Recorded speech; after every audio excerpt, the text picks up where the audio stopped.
Hey boos, in this video, I give commentary based on my opinion. Nothing is to be taken as factual. We are just here to have conversation. We don't expose and we don't sip tea on this channel. I'm giving you real talk straight, no chaser. Let's see if you can handle it.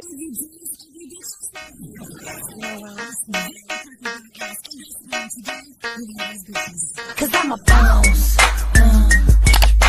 I haven't done anything for you to be proud of. Of course you have. You are marrying a man who can support you.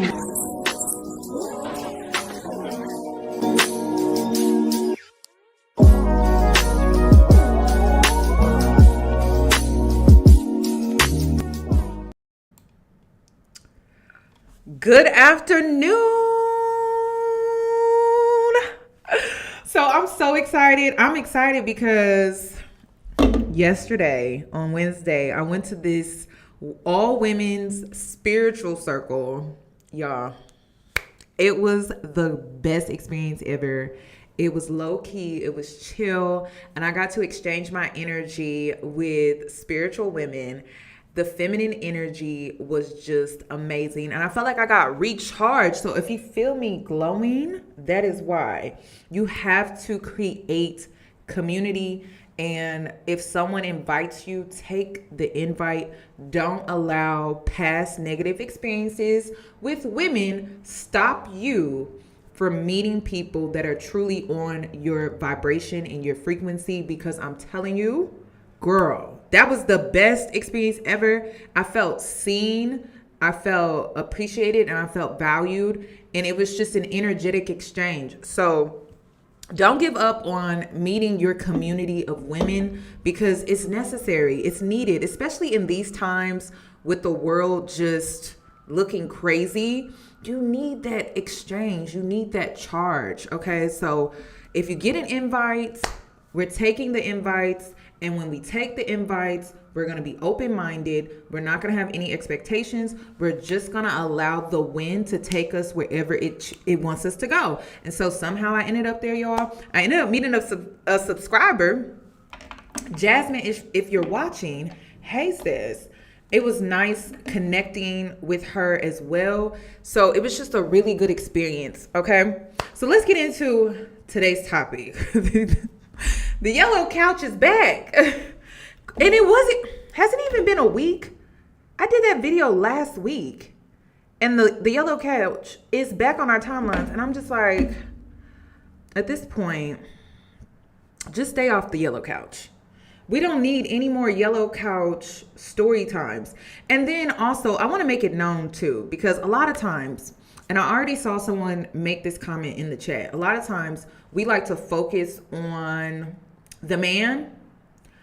But girl, these women are sitting next to they sit next to the men very comfortable and supportive, and they seem to be with it. So it's like, we could get mad at men all day, but it's like the woman is sitting there. So let's get into this, because this is crazy. I was just like, is this love? And this is what I want to ask, because this is a little tricky. This one, it is a little tricky. So he lost his wife. He was married to his wife for 20 years. That's a long time. I think 20 something years to be exact, like 22 years to be exact. And he lost his wife a year, and then he met this woman. He was obviously still grieving, which is real, right? He met this woman. They started dating or whatever like that. Most likely she was helping him heal, grieve, and process the loss of his wife that he was married to for 20 something years, right? So it sounded good in theory, but then the tattoo was what really threw me off. So let's get into what was said, because this was crazy. Like, he had me, and then I was like, wait a minute, you're losing me. Oh, we have a lot to discuss today. We have so much to discuss today. Also, I will be leaving Destiny's channel, because I'm going to be using her channel in this video. Please just go over there and show her some love by just tapping the like button. I would greatly appreciate that. Wait, I don't have my screen up. There we go. So let's turn it up. but I wanted to honor my former wife. So I said, I'm going to get a tattoo of my former wife here with a crown and say my queen, her name was Ebony, and her name. At this point, the Dear Future Wifey podcast, it need to be called Humiliate My Wife podcast. Hey, beautiful people, how you all doing today? It's your girl Destiny here, and welcome to my channel. How have you all been? Hope you guys are doing great. So you guys remember that Dear Future Wife podcast, that podcast that has a yellow seat where two couples sit? There's another one that is going viral now that is getting people talking. And yes, guys, the same thing when I saw it, I was like, oh my God. So, yes, that same podcast that the woman was ironing her husband's clothes to go and see his side chick, that same podcast. That same podcast that the man came and said, my wife was not my spec. I didn't like her. I like them skinny, light skin. That same podcast. And now this one, this man decided to leave his ex-wife's picture all over the house.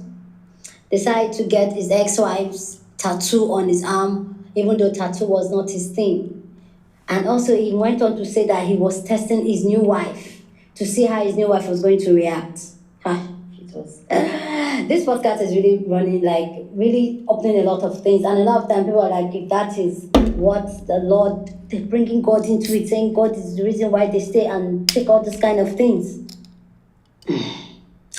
Anyway, guys, let's go check out this clip that's gotten people talking, people's response to it, and then we'll come back and talk more. When we were dating, he was still grieving. When I would come to the house, her pictures and stuff is everywhere. Didn't bother me none. Why not?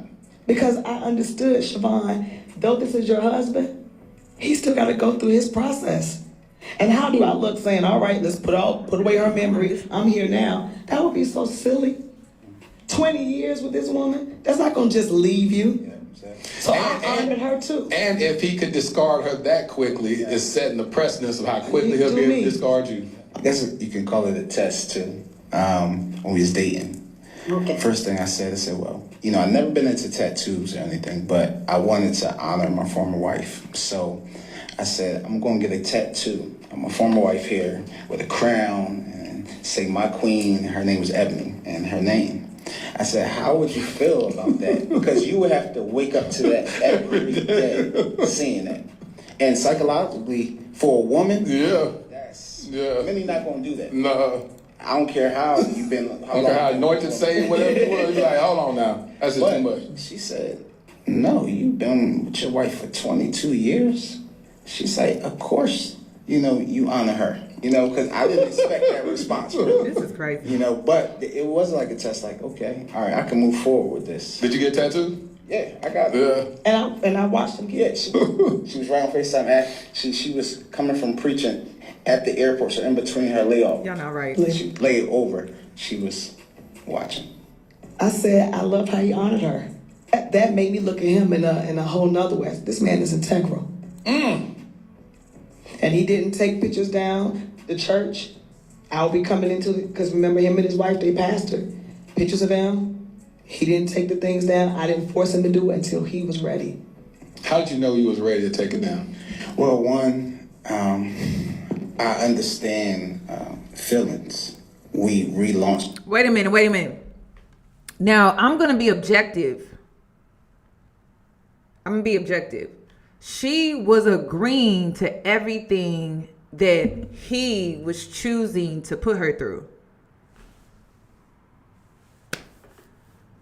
No boundaries. And ladies, please. That's why boundaries are necessary, right? But she didn't have any. He could literally do whatever he wanted. So I know a lot of women are wanting to get mad at the man, but if the woman doesn't have any boundaries and she's just agreeing and she's just okay with this and she's okay with that, he's not taking it as I'm disrespecting you. She's taking it as, well, I'm supporting you. That's how they're both looking at it. And we're going to get into that because we're going to get into some other things too about why women tend to have this mindset. It's taught to them to have this mindset to serve man, right? So she's doing everything that she can to serve him in this grieving process. She's not really thinking about herself at all. So she doesn't even have the withdrawal within her mind to even set boundaries.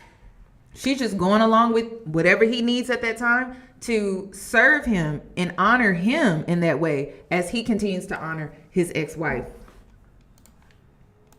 It's the ministry with us. Yeah. You know, I wouldn't want her to still keep coming in and seeing that, although she's okay with it. Yeah. You know, I understand that, it's time to take that down. I'm still going through my grieving process, which she understood, but I'm not going to keep it there for you to remind you. Yeah. Because the guy is now giving me something new. There it is. How can I move to the new if I'm keep trying to hold on to the old? You better talk about it, King. Now, I know what some of y'all think. Some of y'all thinking, not again. Because when this came across my timeline, I was thinking the same thing. Not only am I looking at the podcast host a little sideways, because I feel like he know what he be doing when he be bringing these people on his show. But I'm looking at some of you women sideways. Because it makes me wonder, like, are we to the point where we will literally do anything to be in a marriage or a relationship? Because I do understand that people grieve differently, right? Like, we all have our ways of coping with grief. But to me, it makes more sense to She passed, y'all. She passed on.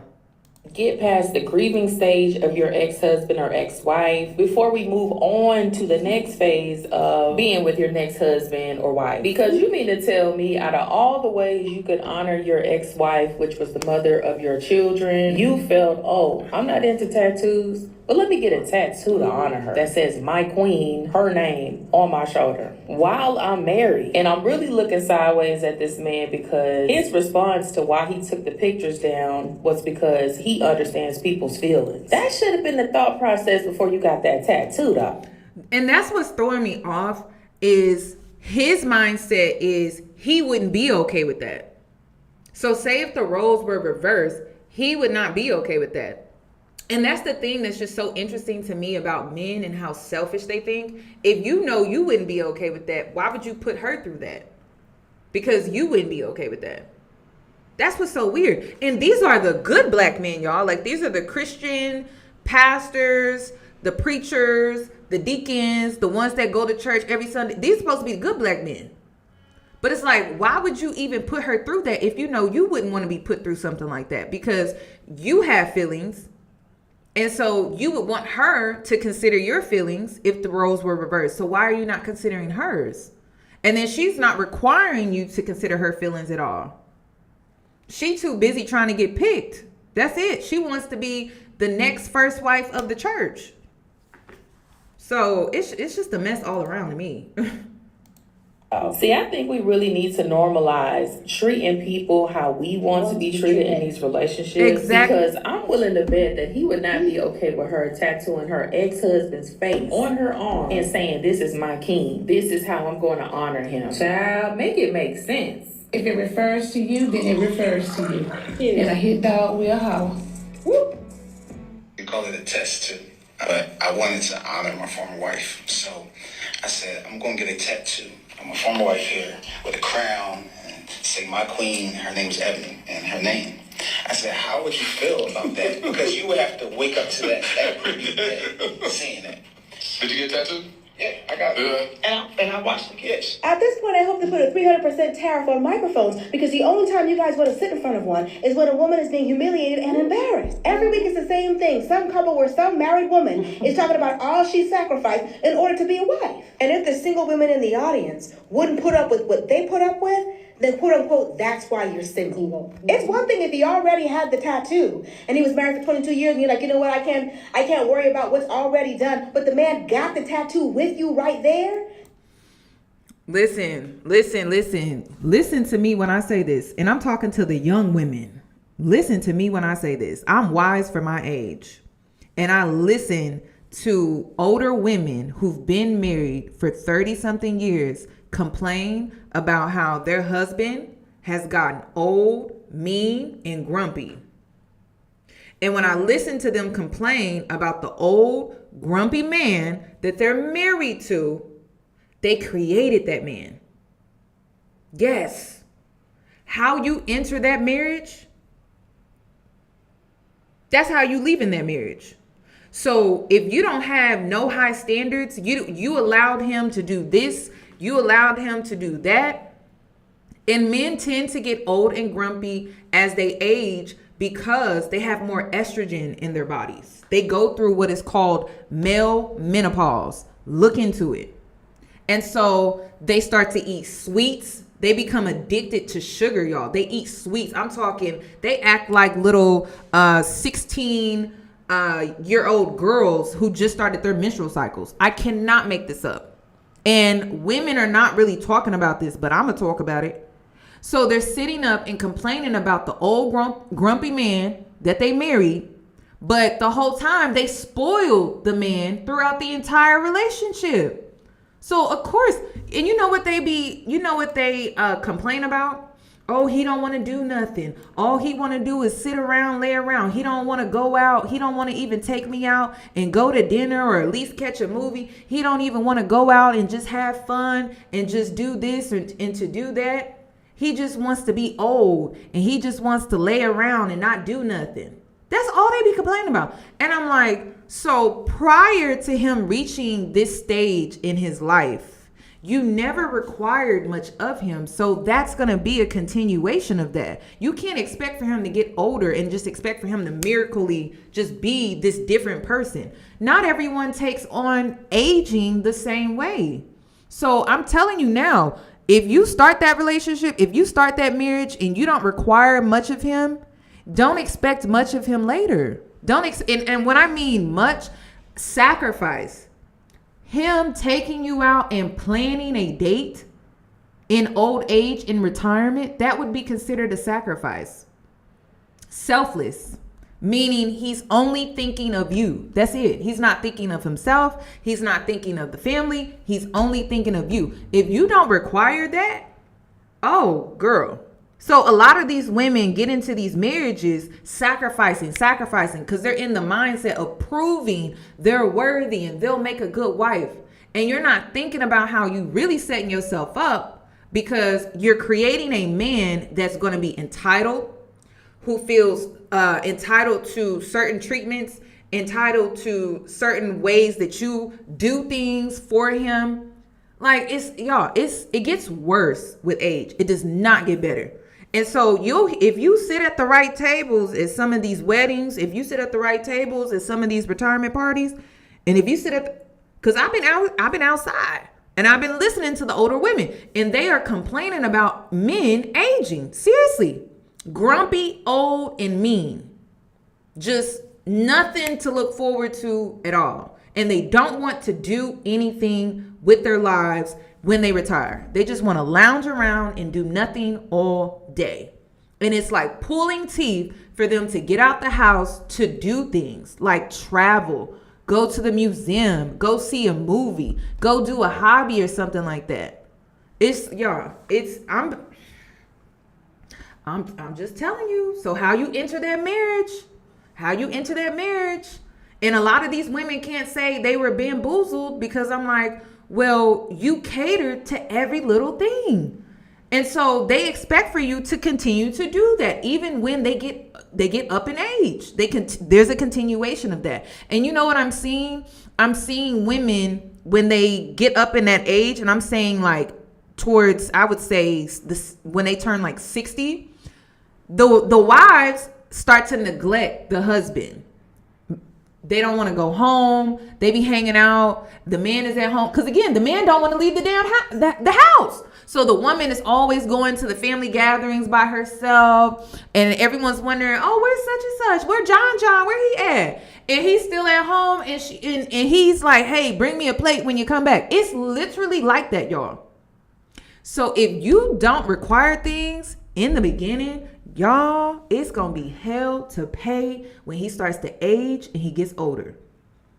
Because all I hear, women just complain. And I'm just like, whew, I don't know. Just be careful. So again, she's doing all this sacrificing, and she's in the mindset of proving that she's worthy of marriage and this man marrying her and things like that. And just know he's going to expect the same of her later in life. Doesn't matter how old and grumpy he gets.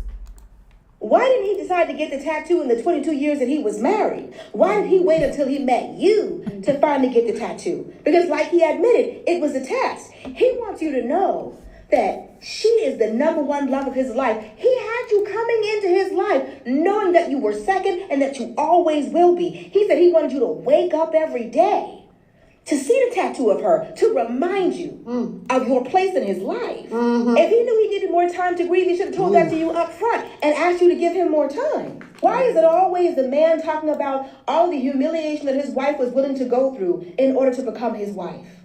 I wanted to honor my former wife, so I said, I'm going to get a tattoo of my former wife here with a crown and say my queen, her name was Ebony, and her name. I said, how would you feel? I say this respectfully because his wife or his ex-wife is no longer here with us, but there's this word called consideration, and this is not being considerate to your new spouse at all. I think it's ironic in the caption of the video, it says, can we normalize healthy relationships? There's nothing healthy about sitting up there testing your new girlfriend talking about, I'm going to get another woman's name tatted on me, respectfully, because she's no longer with us. I don't know what it is about this specific podcast, but the last couple of clips have just been a humiliation ritual in every dynamic, and it's always the guy making the girl look silly. Now, y'all know it's bad when a man got to say it. Y'all know it's bad because we could be easily gaslit, right? Like, oh, like if you gonna date him and be there for him around the time that he lost his wife and he's still grieving, then you got to just put up whatever comes with that. But even a man is just like, you have no consideration of this woman at all. None. And you're humiliating her by retelling the story at that. And then you have the audacity to really have the tattoo. Y'all, at first, I'm just thinking this was a test.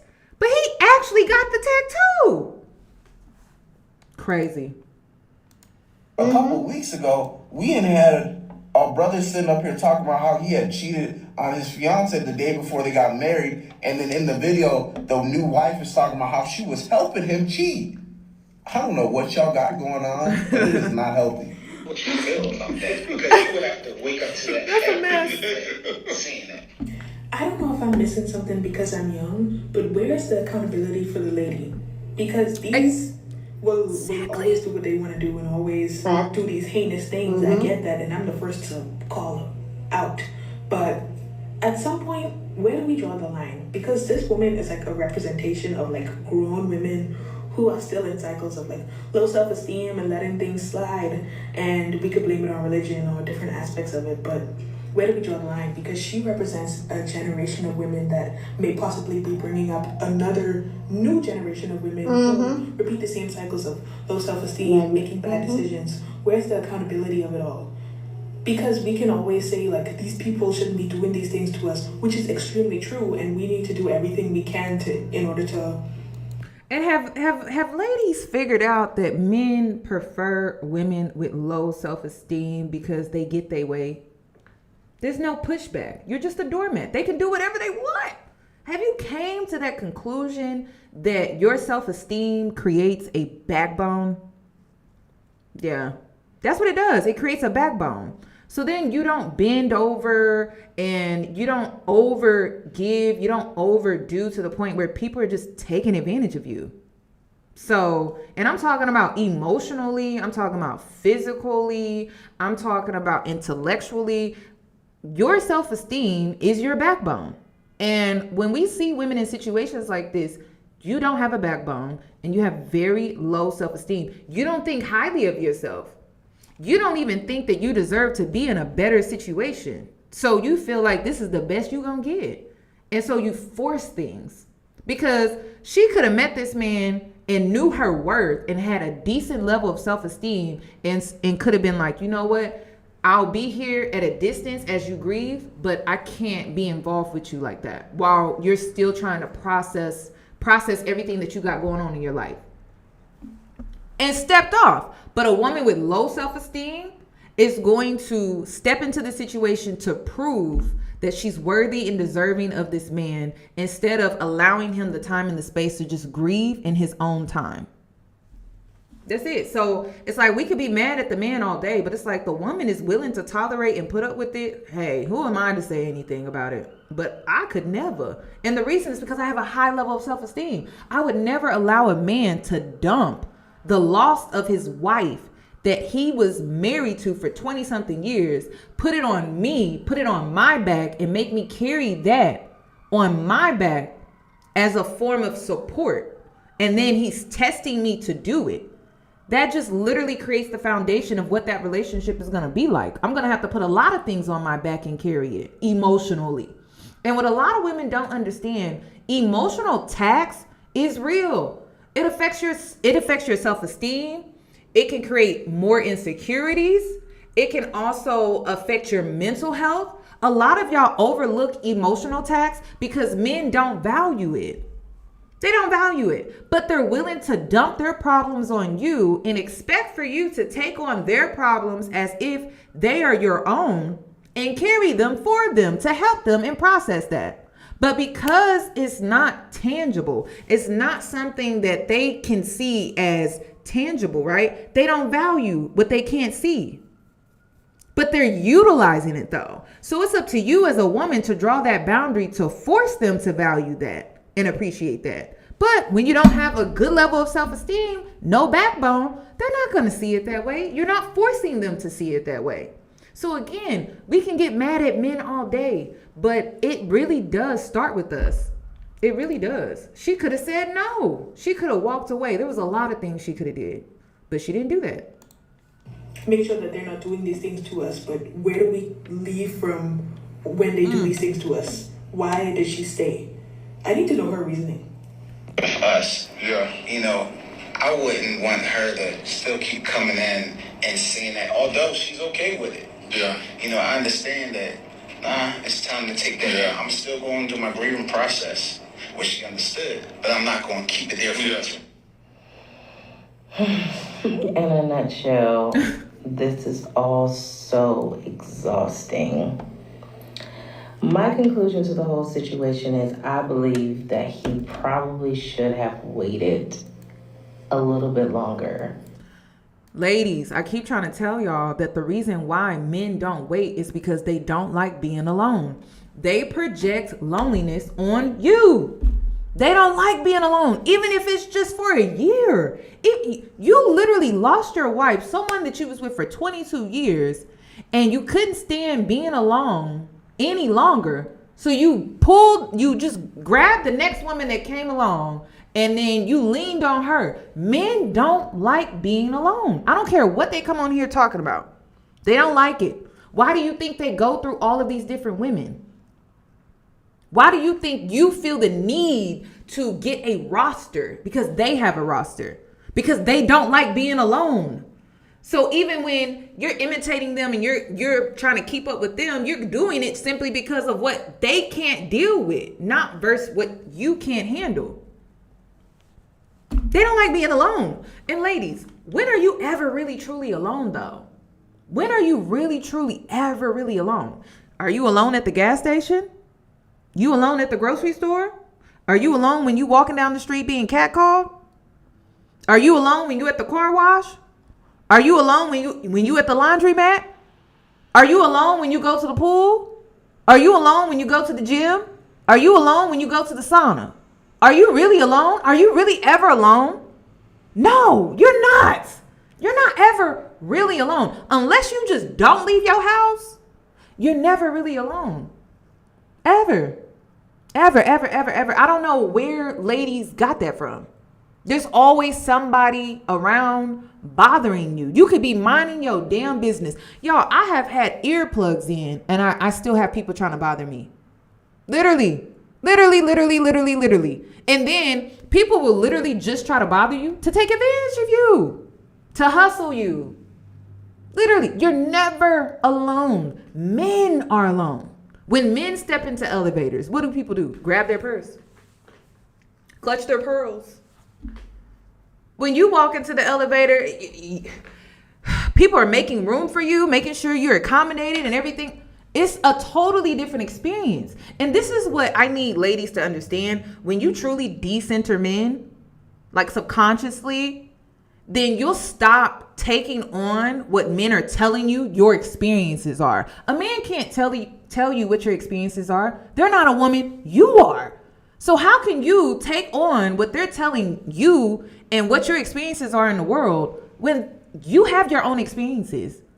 I don't even know why women believe that. I don't. And then not to mention, if you have an ex or two that did you wrong, cheated or whatever, you know they want your ass back. You're never really alone. You can hop on any dating app if it's really that bad.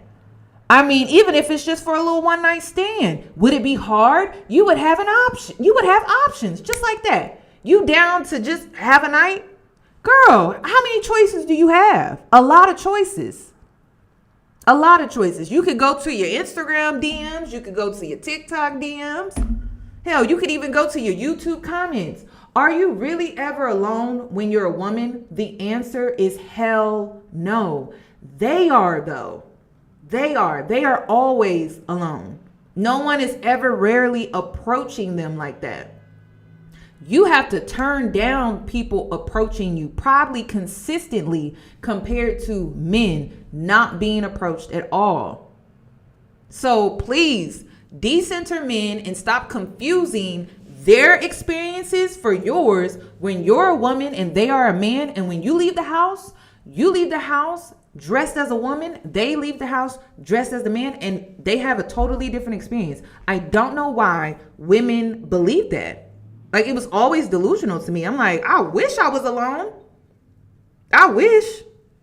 I'm never really alone. There's always somebody bothering me. And I'm just like, damn, can I just get a minute of my time? You could go on the train station. You could go on the city bus. You're never alone. Like, seriously. It's always somebody bothering you. It's always somebody feeling, and then they be feeling entitled to our energy exchange, or entitled to having a conversation with us, entitled to entertaining them, even if it's just through small talk. It's exhausting. So many women are so used to not being alone, you tend to perform more than you would like to admit because you're never really alone. People are always bothering you. That's just a fact. Instead of marrying or being with someone and her having to be so understanding through this process, grieving is something that it is continuous. It doesn't end. But the testing, the tattoo, all of these things to me is just, I think it's very dangerous. I think that being understanding of... I just want to know, like, what was his reasoning behind testing her? What was the reason for that? If she's coming in and she's showing you love and she's showing you support when it comes to your wife grieving, why did you feel the need to test her at all? Someone that lost Makes sense. A spouse is admirable, right? It's great. But it's okay to just be the person's friend until they're ready.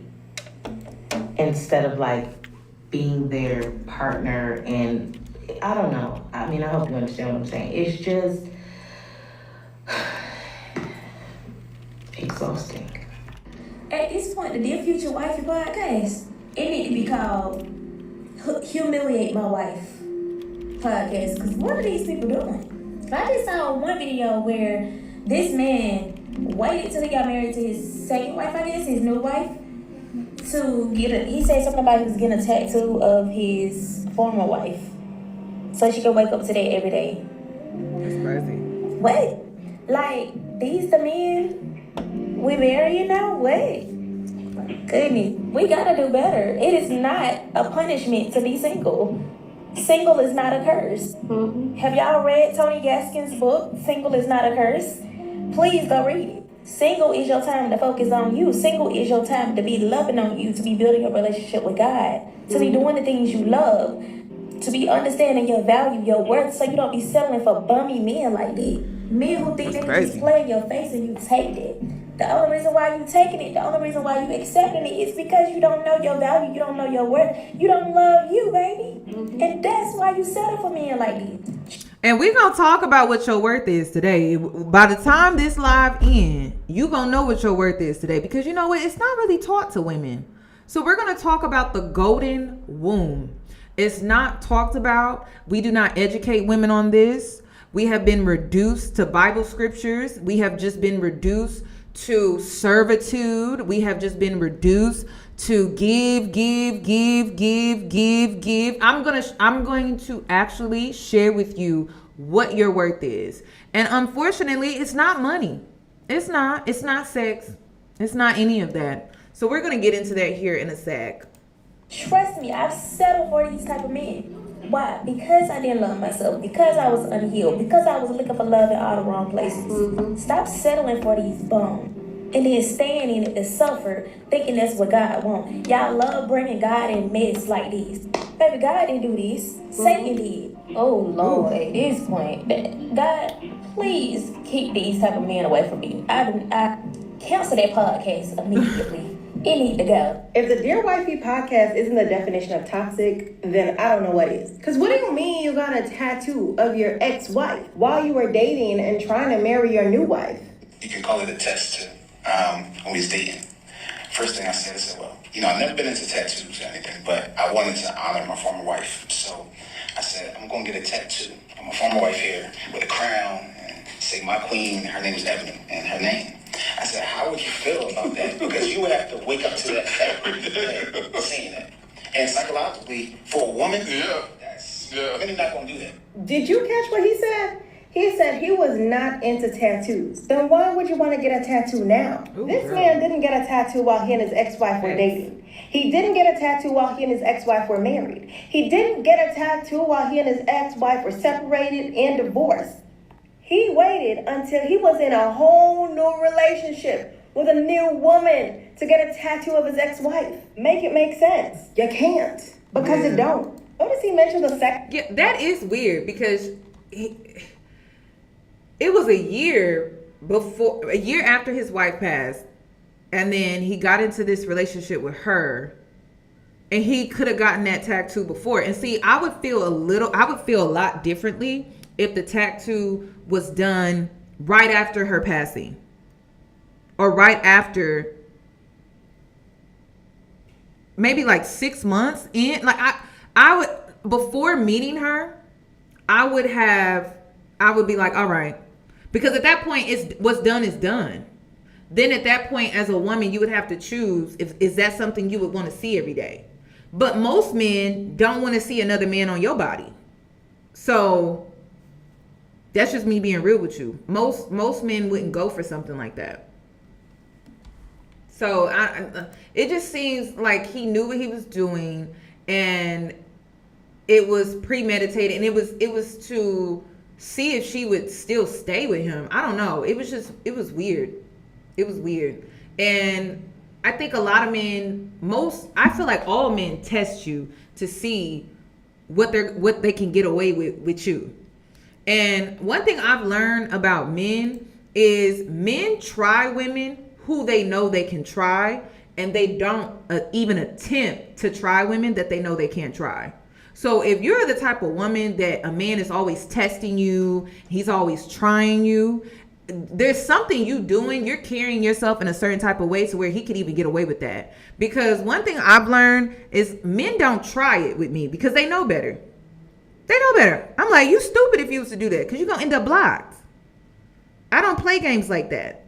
So if you are the type of woman where men feel like they can test you and like do all of these little games and play with you, there is something that you're doing. And it could be, and I hate to say it, but it could be you're just too agreeable.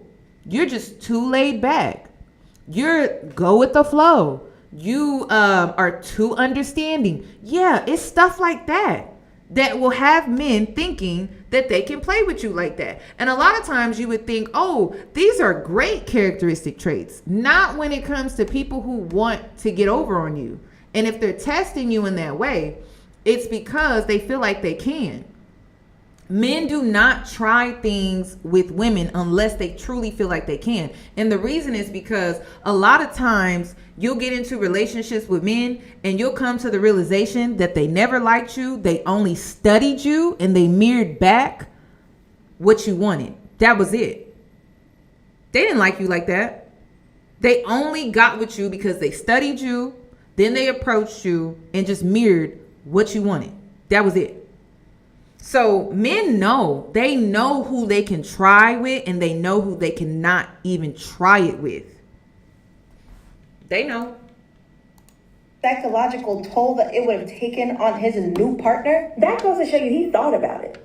He sat down and thought about it. Yeah. Still, he saw no problem putting her through what could possibly be psychologically challenging for her. And the host is there kikiing and laughing at this woman's expense. I think the worst part of this is her justifying the mistreatment that he put her through. Because I think a lot of us grow up as women thinking that mistreatment is just physical.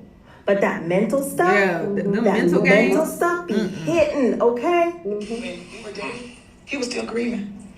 When I would come to the house, her pictures and stuff is everywhere. Didn't bother me none. Why not? Because I understood, Siobhan, though this is your husband, he still got to go through his process. I don't know, food for a thought.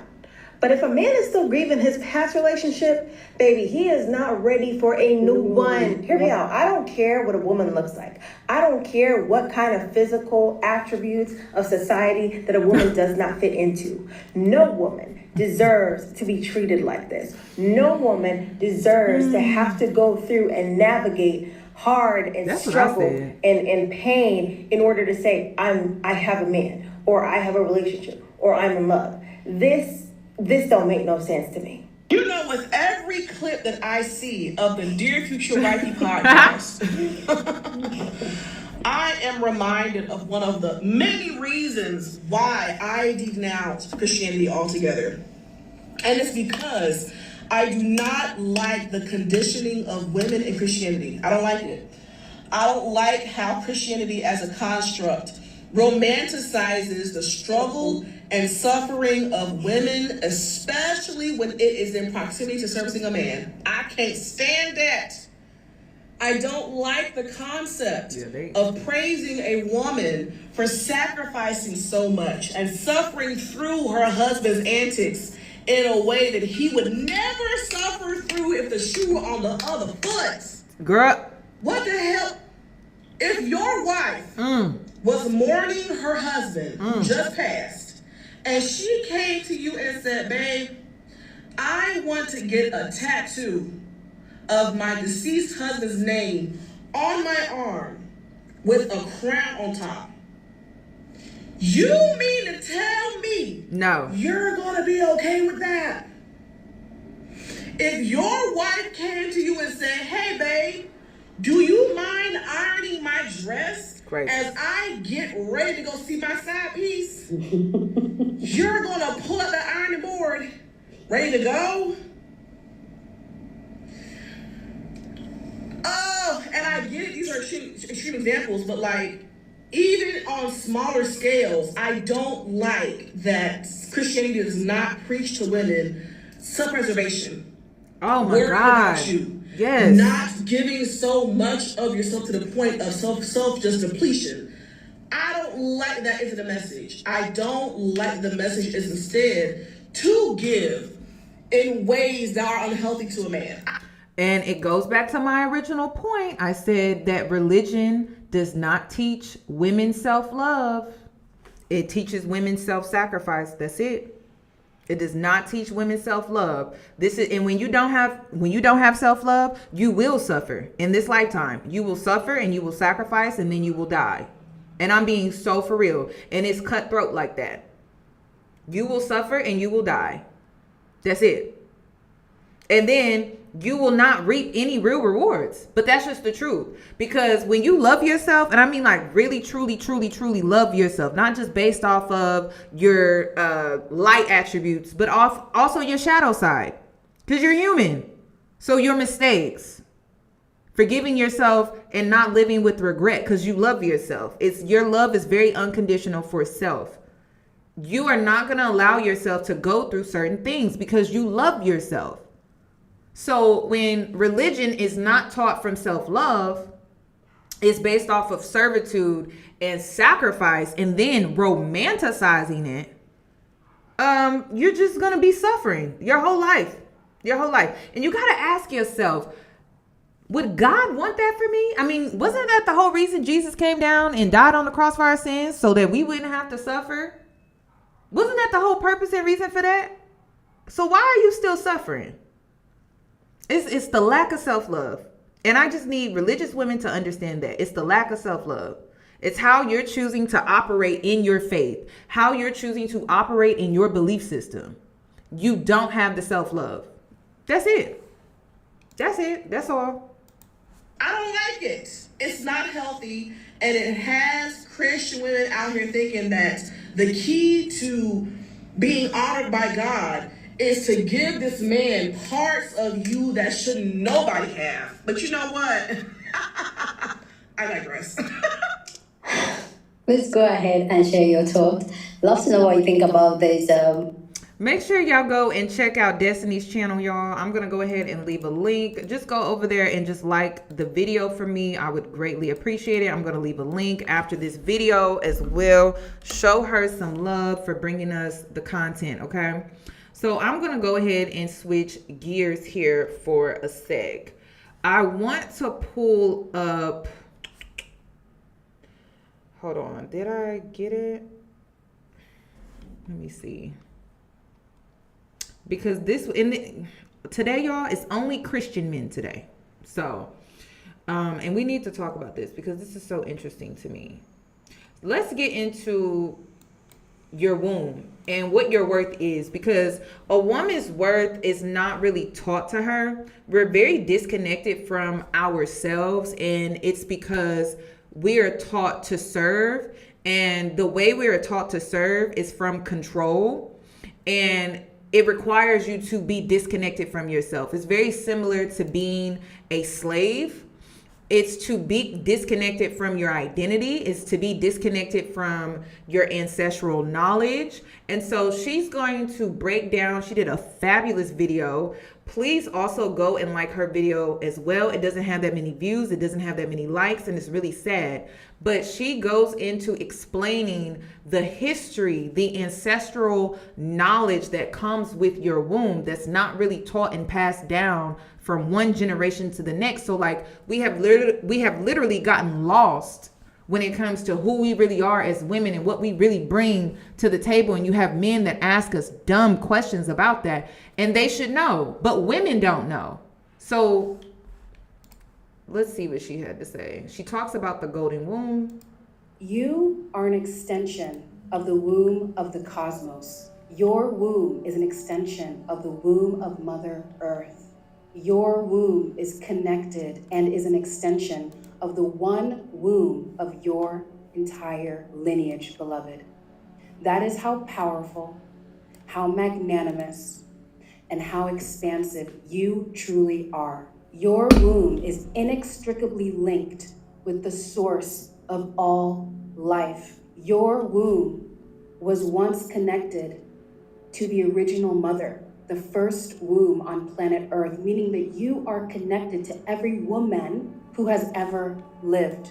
You are able to access divine consciousness and universal love through your womb. But unfortunately, the womb has been stripped from the female psyche. And because of that, we have forgotten who we truly are. The womb has been put into the great recesses of our DNA and of our psyches. And she's calling for us to remember her. She is yearning for us to tune in and drop down now. The womb's creative force is not just about birthing a human. With the power of manifestation that you hold, you have the keys to this in your womb. The womb is able to birth your dreams, your desires, and your greatest intentions. But first, you must heal how you have been castrated from your womb, castrated from your source, from your power. Once you do, you will be able to activate and initiate yourself into higher timelines through the manifestation power of the womb. Your womb is also a great portal for healing. It can clear timelines of pain and ancestral generational trauma from your womb and turn it into unconditional love and peace. You, my darling, have the power to reset time in your womb. You are the origin point. You hold past, present, and future inside of your womb. Today, we are resurrecting the womb from her forgotten temples and erecting her to the throne and creator of all life. So let's dive in.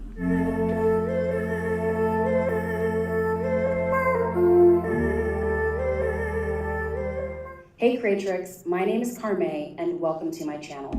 Womb cosmology is for women with fibroids by a woman with fibroids to connect, have community, heal, and return to health within our bodies. Please like this video and subscribe to my channel so you can be alerted of new videos that I release about womb healing, and also because I want to see you back here. My hope by the end of this video is that you have a renewed connection, a renewed sense with your female body and with your womb, and that you're able to hold deep reverence and honor for this organ within you, this power within you. So I'm really, really passionate about this work because I was diagnosed with 5 fibroids last year, and I was able to expel 2. And the reason why I was able to expel 2 and shrink the other 3 is because I understood the truth of the womb. And because I hold the truth of the womb, it is my honor and my delight and my dharma to share the truth of the womb with you so that you may heal your womb ailments. If you have polyps or cysts or fibroids, endometriosis, PCOS, PDOD, the womb is calling you urgently and deliberately to tune in and drop down and to remember her so that you can remember who you really are, so that you can remember yourself. And the reason why we have been castrated from the womb is because we are inherently afraid of its power as a society. And because we are afraid of this power, we have disassociated from the womb. And that is why now more than ever, all of these womb ailments and cancers are growing and coming about at unprecedented rates. And the only modern solution or treatment to womb ailments is surgery, to cut the womb up and to cut the womb out.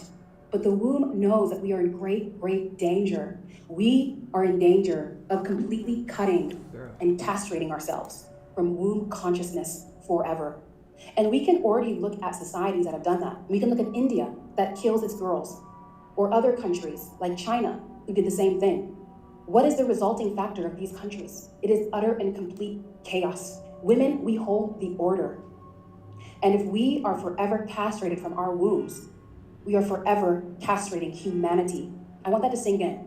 And even if what I'm saying to you doesn't make sense, even if what I'm saying to you, you're hearing it on an intellectual level, I want you to truly hear me on a spiritual level. I want you to truly feel me from your heart and from your womb. I want you to allow the word that I share to be soaked into your blood, to be soaked into your DNA. So if you need to lay down while I share this, I want you to do that too, so you can really receive this transmission, you can really receive my words today. So if we briefly just look at the medical definition of the womb, it is a hollow muscular organ that is about the size of a fist. And while this definition is true, it is incomplete. And this is what we're going to do today, is we're going to complete it.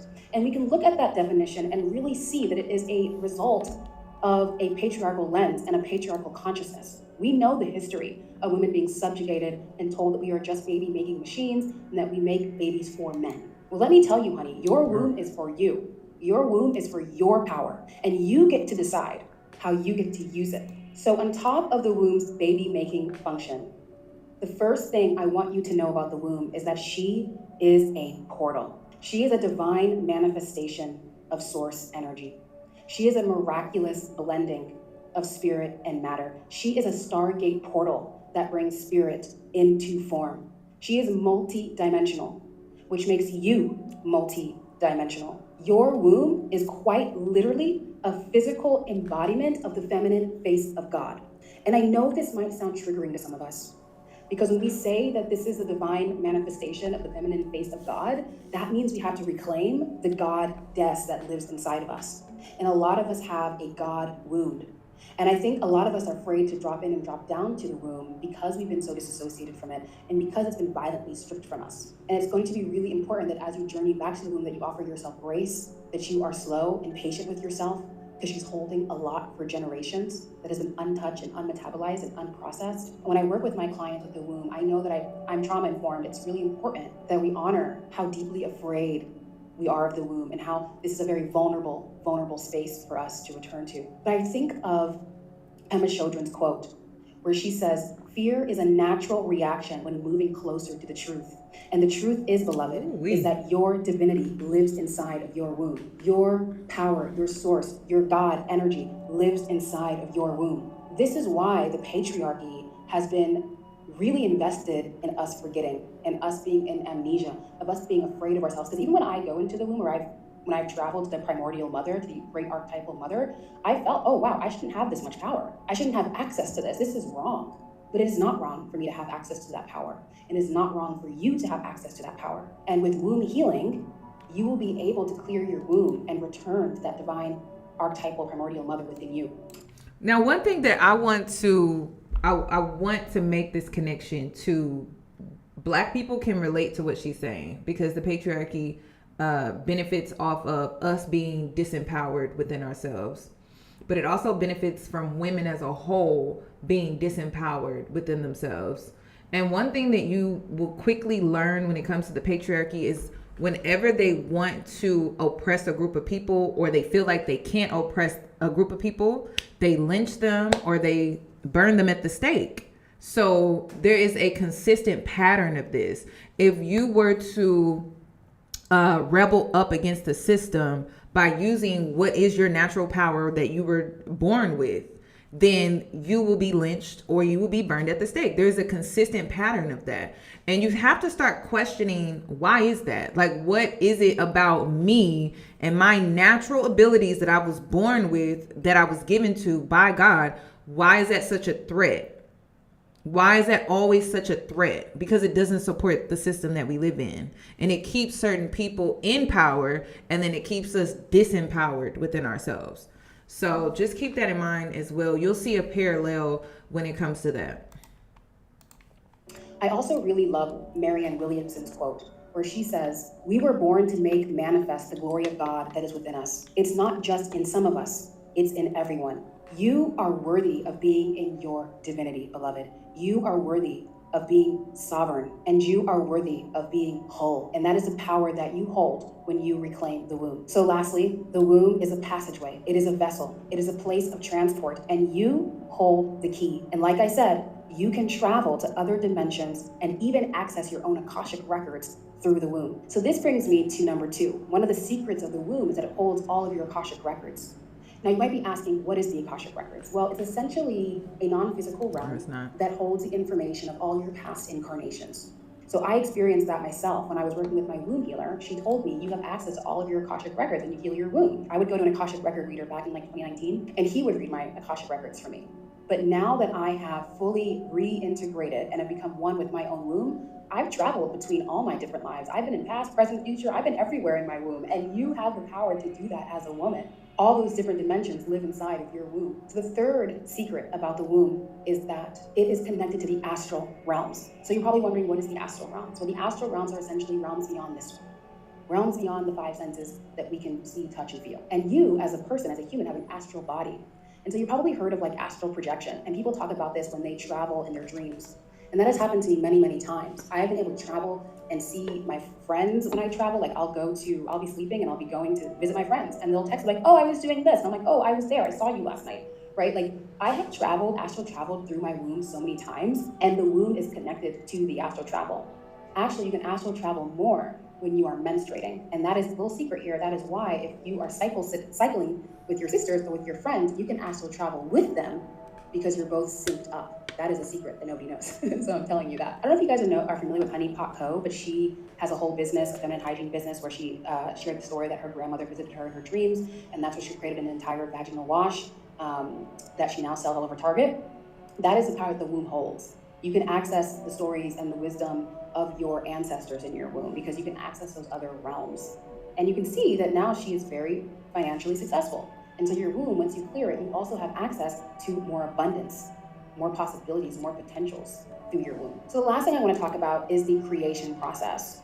So the womb is the storage house of the genes, all right? So your ovaries hold the DNA in your eggs that when you are ready to procreate and conceive, will take and will pass that genetic information onto your child. What a lot of people don't know is that the X chromosome is a lot more dominant than the Y chromosome. So according to life science, the X chromosome is significantly longer than the Y chromosome and contains hundreds more genes. Because the additional genes in the X chromosome have no counterpart in the Y chromosome, the X genes are dominant. So in case you didn't know, right, I actually want you to put in the comments to let me know if you knew this, but the X chromosome holds an average of 900 genes, while the Y chromosome only holds an average of 50 genes. So it's more likely that the woman's genes are going to be passed on over the male's genes. Now, this really is interesting because when you go online, I think if you guys remember like the Freudian castration complex, where it said that women were, felt inferior because we didn't have penises. I think that was a massive projection from the patriarchal mind. We are, first of all, every single fetus starts off with female genitalia before it comes into a penis, and the only way that the penis grows is when the Y chromosome from the father dictates what gender it's going to be, which is also why it pisses me off that women were punished for not birthing boys, when it actually wasn't even up to us biologically, it's up to the male. So here's the thing, beloved. You steer the creation process. You hold the codes. You determine what gets inherited and what does not get inherited. You are the keeper of the records, you are the keeper of the stories, and you are the keeper of the medicine. By the way, I'm having... And I know a lot of y'all are probably going to have questions about, like, how is that possible? It's possible because it's typically passed down from your mother, and then it was passed down from her mother, and then it was passed down from her mother, and then it was passed down from her mother. So if you are trying to learn more about this, it's best that you do go back. If you have women that are still alive and well, you should talk to them, and I recently found out about my great grandmother. She was very spiritual. She was very connected with her womb, and she was a healer. Now, was she labeled a healer? No, it was just something that she naturally did, and she was known to helping people a lot. Like if they had problems, troubles, if they had issues going on within themselves mentally or just with their physical body, she just knew what to do. And she also could predict certain things. Like she knew when a woman was with child, she was able to pick up on that pretty fast, pretty instantly. She was also just very connected with nature. She was just very connected with the earth. And so there were just things that she could communicate from the spiritual side to the physical side, and it just, people would come to her for advice a lot of times, and she would be able to give that advice. But she was very connected with her womb in order for her to do that. So a lot of women have this power, and men knowingly, I feel like men knowingly and unknowingly know that women have this power, and this is typically why they like to lay up with a bunch of different women, because all of those women are an energy source. And so they're able to lay up with this woman, this woman, this woman, this woman, this woman, and literally take all of that energy and then carry themselves with so much confidence and carry themselves within their career to be successful and things like that. Women unknowingly help men become better just by you laying down with them, honestly. Seriously. Just by you laying down with that man and you performing the sexual ritual that you're performing in bed, you are helping that man build, you're helping him grow, you're helping him become better, you're helping him with his confidence, his self-esteem, you're helping him when it comes to his emotional balance that he needs to carry within himself in order to face the world before he leaves his home. And so it's always a dumb question when men ask women, what do they bring to the table, when men literally cannot live without dealing with this woman, this woman, this woman, which are all just different energy sources. And so men will also manipulate you and say, oh, the only thing you bring to the table is your body. But literally your body is a portal. Your womb is a portal. And they have no problem partaking in that to charge themselves up to go back out into the world and do what they want to do, but will still try to reduce you as if you bring nothing at all. You are the table. They wouldn't exist if they wouldn't have passed through a table that another woman had created for them to come and sit at. They wouldn't even exist. So it's really stupid to even entertain that conversation. I don't like it when women entertain that conversation because it's really dumb. That man wouldn't even be able to sit with you if it wasn't for him coming off the table that a woman created. Literally. The woman had to create the table for him to even be able to come and sit at. That's just how it goes. But for whatever reason, that's not acknowledged. And it has them thinking that that's something that they don't have to acknowledge. But then we'll ask you a stupid question, or we'll ask you to sleep. Can I sleep with you? Well, they don't really ask you if they can sleep with you. They lie. And we're going to get into that as well. They just straight up lie to sleep with you. A masterclass on August 8th, which is the Lionsgate portal. And I really want to invite you all to it because this is going to be a space and time where you can learn how to activate your own womb. I'll be doing a powerful activation and a powerful meditation. So her name is Carme. Okay, that's the name of her channel. That is her name as well.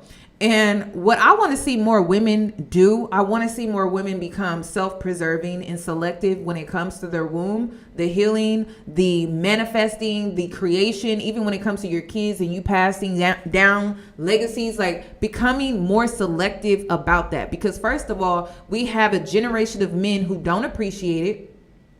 They don't appreciate it at all.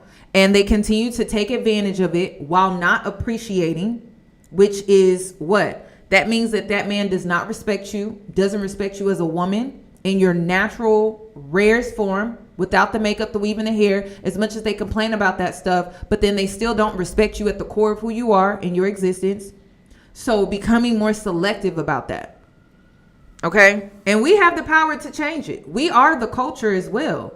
We are the culture. That's why there's a loneliness epidemic when it comes to these men out here crying on social media about how lonely they are.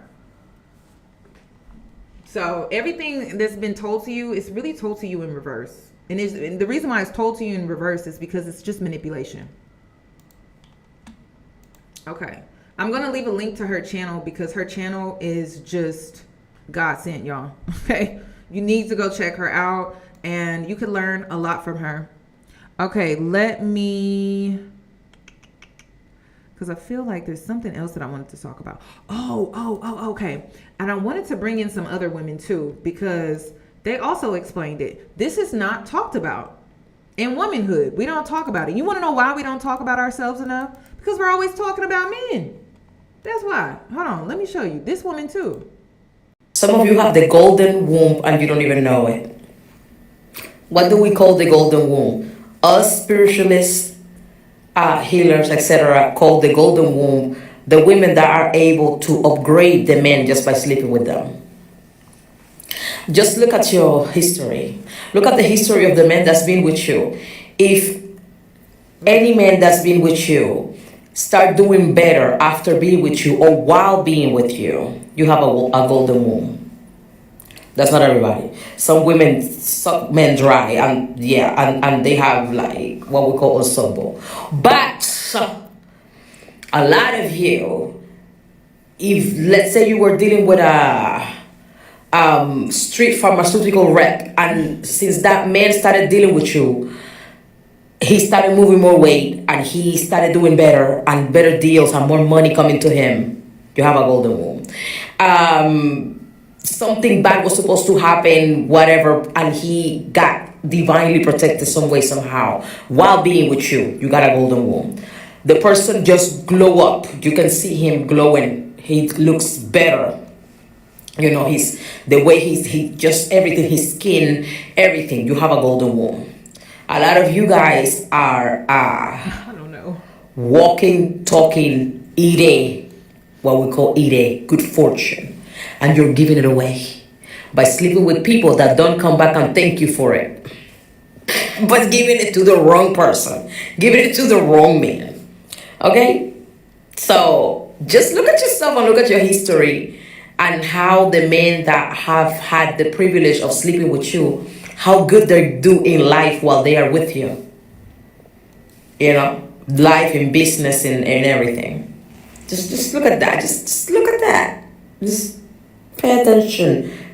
But do you see why the patriarchy doesn't teach women this? Because if they were to teach you this, then what? What would you do? You would protect yourself, wouldn't you? You would. Like, men always ask, like, oh, a billionaire, why would a billionaire marry at all?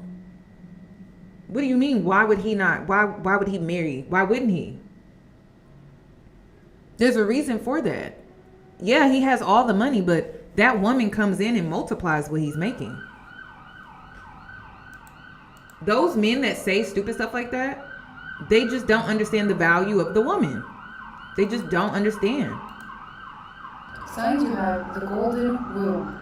This is not talked about a lot because this is a bit more esoteric and spiritual, but if you are a woman and you have the golden womb, you are literally a lucky charm to any man that you partner up with.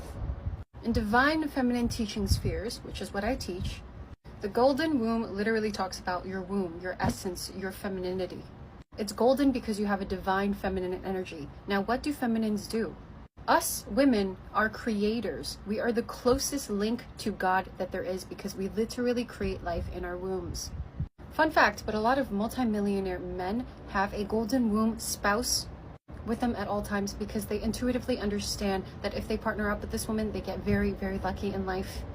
Now, sign number one that you have the golden womb. Now, a lot of times, the golden womb woman is labeled the what? The come-up woman. She's always the come-up woman. And she's never appreciated in this patriarchy society. Ever. Ever. This country would be poor without her. And that is a fact. So she's always labeled just the come-up, just the come-up. And she's reduced to just the come-up woman. Just to come up. I could think of Jeff Bezos, prime example. I think he started Amazon in his garage. The golden womb. Seriously. So, and then sometimes men make a mistake. They gamble. I've seen men do this. They'll gamble his wife or his woman. Ooh, Tiana Taylor, prime example. Iman does not look the same. I mean, he looks dried up. He just looks dried up. He does not look the same at all. And do you see how Tiana Taylor, she's just glowing? I mean, every time I see that woman, it's almost like she's just floating in the air. She's so glowy. She looks so at peace. And her aura is just bright. And you can tell that when he was in her life, he was really dimming her light. He was really sucking her dry. And now you literally see the energy switch where she's glowing. She looks moisturized. And then he looks ashy. It's a mess, y'all. And so if you don't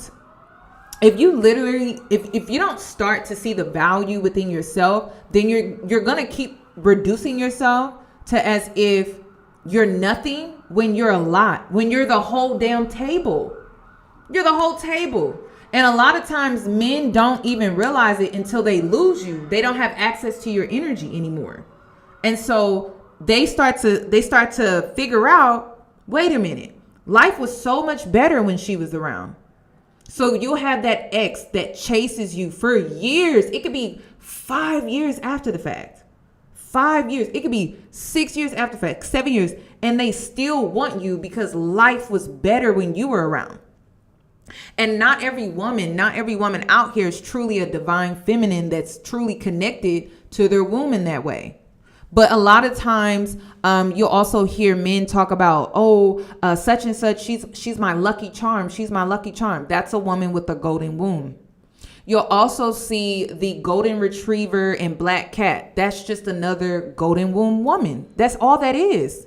So you'll see it. It's really reduced. It's not really talked about in a way that is quote unquote powerful. I feel like we label it lucky charm. But again, lucky charm is to what? Serve a man. Lucky charm is to serve a man. But to call it a golden womb, right? That has nothing to do with men at all. It has everything to do with you as a woman. So if you notice, like everything that we tend to label is to serve man all the time. It's never to acknowledge ourselves first. Hell, what's wrong with acknowledging ourselves first? What's wrong with that? I just don't understand that. We're always labeling things based off of men and not labeling things just based off of who we are naturally.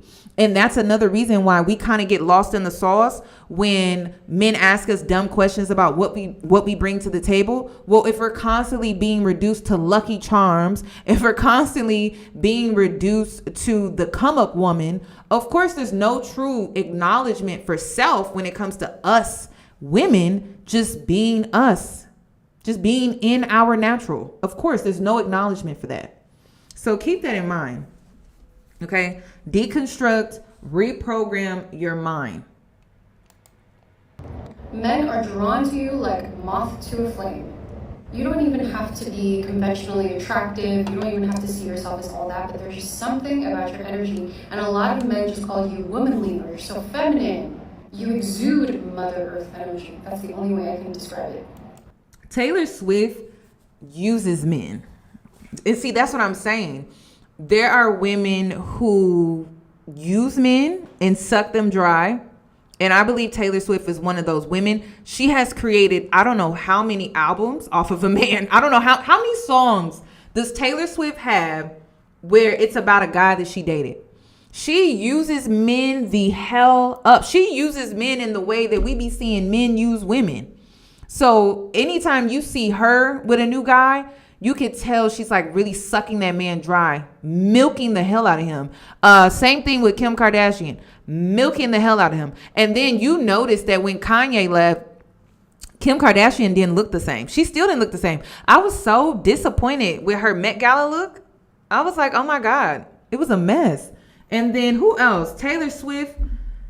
It's always the same thing. I would call those women man eaters too. But you could tell they just be using men. That's all they do is use them up.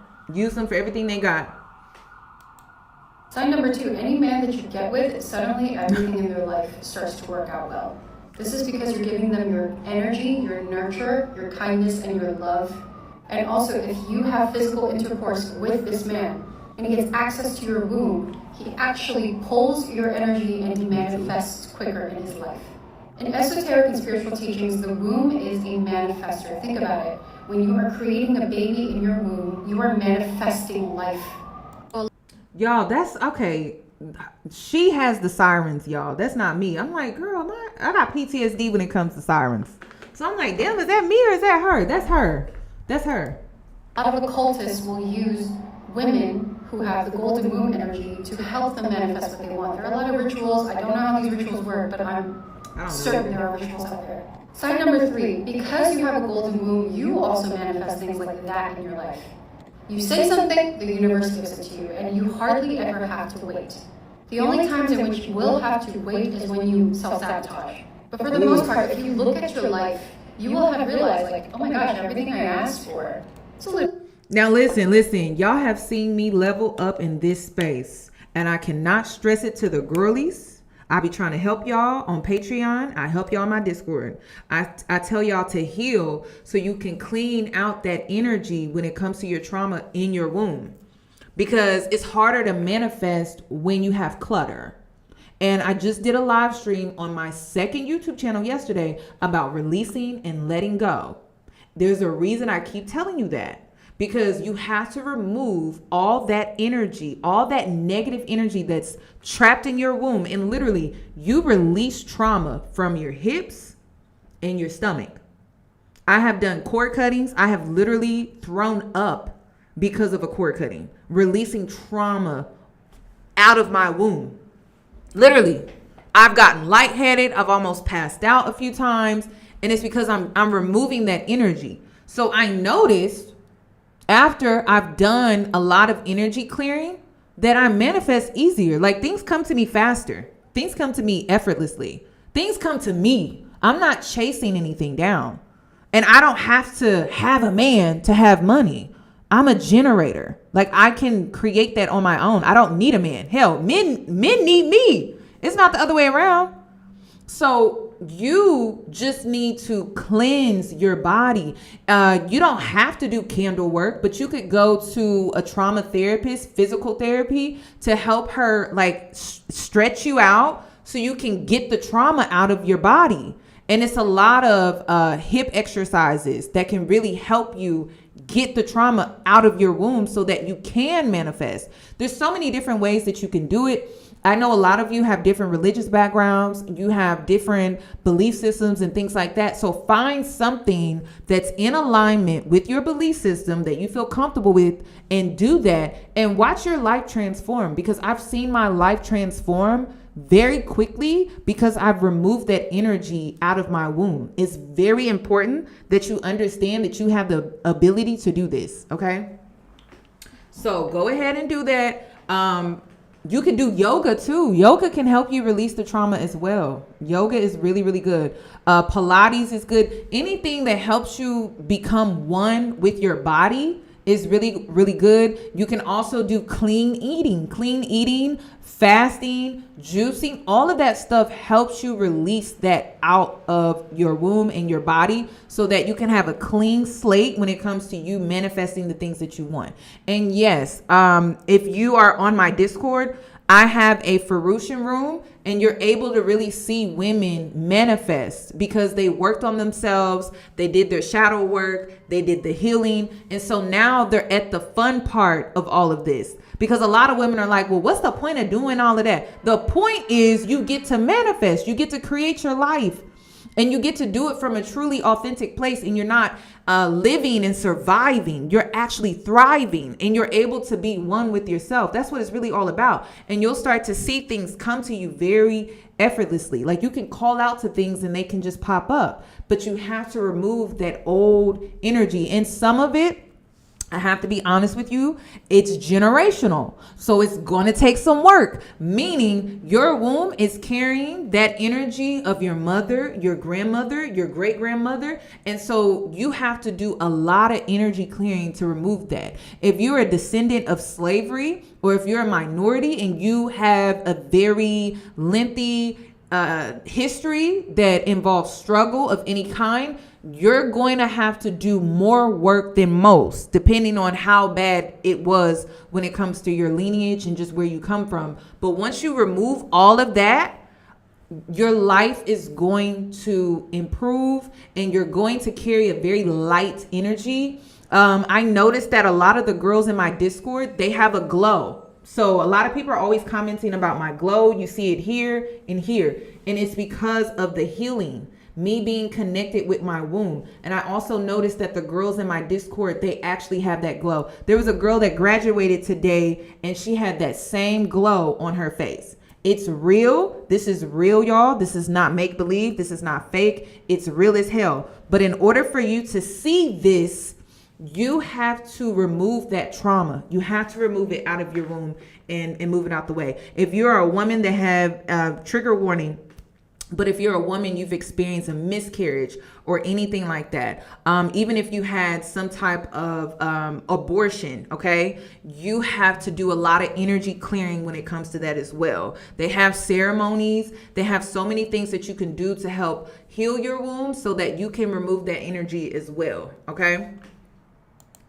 Really right here. Why is it so easy? It's because you have the golden womb.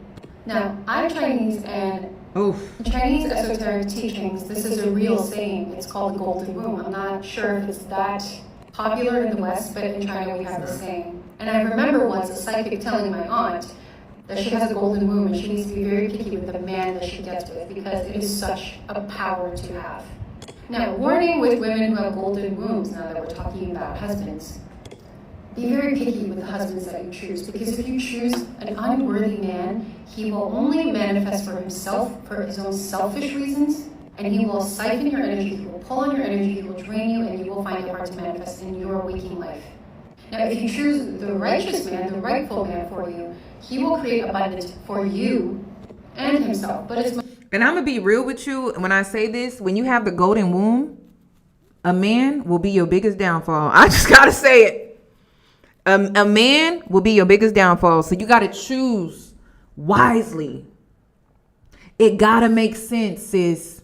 Like everyone is like, oh my God, why doesn't Rihanna marry ASAP? She shouldn't. What are we talking about? She shouldn't. She shouldn't. Why would she do that? Oh my goodness. Do you want her to end up like Mary J. Blige? Do you want her to end up like, what's the one girl's name? I think her name was Kelly. Oh, I forget her name. Do you want her to end up like, oh my God, there's so many different women. I'm having a blank moment, but y'all help me out in the comment section. Listen, your biggest downfall will be a man if you do not play your cards right. And it's going to be unorthodox, and it's not going to be according to the patriarch Kelly Clarkson. Okay. or Kelly Clark. But it's not going to be according to what society, in the standards of society. It's just not. So Rihanna being in the position that she's in, hell no, like she shouldn't marry. She should do exactly what she's doing. Sherry Shepherd, Adele, who else? There was somebody else. Halle Berry, huge. Jill Scott, Wendy Williams. The list goes on. Reba. The list goes on, y'all. So your biggest downfall will be that man. It will not be debt. It will not be the IRS. It will be the man. So you have to choose wisely. Like, you can't just get with just anybody. You can't. You have to be very selective about who you're choosing to exchange that energy with. And I'm going to give you the biggest tip. He has to be a generous man. He has to be a giver. If he is selfish, it will be your downfall. Like, seriously. Selfish, downfall. And all the men that you're listing off, right? One thing that they have in common, the character trait that they lack is really is being generous and being a giver. And how do you know a man is truly generous? He's generous because he does acts of kindness from a selfless place. Okay? So that's when you truly know a man is truly being generous, and it's coming from his character. A act of kindness from a selfless place. If it is not done in that way, that is a selfish man, period. And that is not a man you should be giving your golden womb to, because the only thing he can do is take from you. He will not be able to give or exchange that energy back with you. He will only leave you depleted. That's it. So you have to be careful. Now, I also looked into this, and I know a lot of the ladies are going to be like, what? Because we talked about this in Discord. I believe Emily brought this up, and there is a golden stick. Y'all thought God was just going to create a golden womb and not create a golden stick? Yeah, I know. And I'm calling it a golden stick. It's actually called something else. But y'all thought God was going to create a golden womb and not create a golden stick? Okay. See, the issue with society is that we have been procreating with men who do not have golden sticks. And so the mutation from the gene of not creating with the golden stick is what we're actually out here dealing with. That is what we're out here dealing with.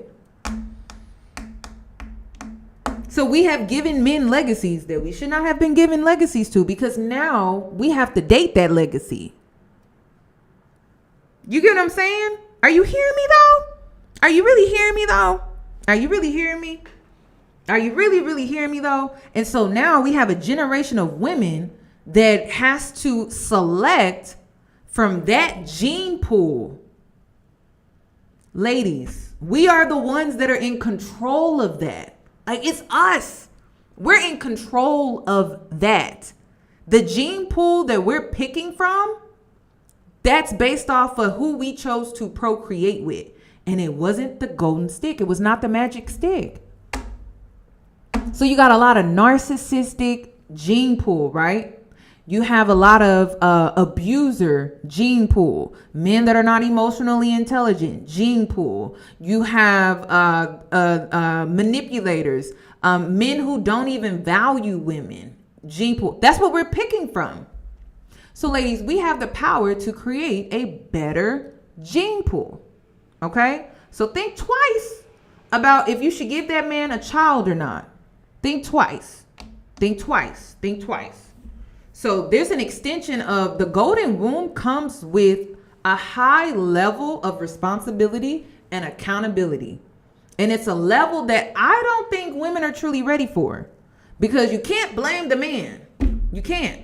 Not every man out here you should be procreating with. Like, that's just a fact. Because if you create with that man and the gene that comes from that man who has anger issues, who has narcissistic tendencies, or could be narcissistic, a sociopath, etc. The list goes on. You know, all of the negative genes that we really don't want, and we don't want our daughters to deal with, we don't want our nieces to deal with, then we shouldn't procreate with them.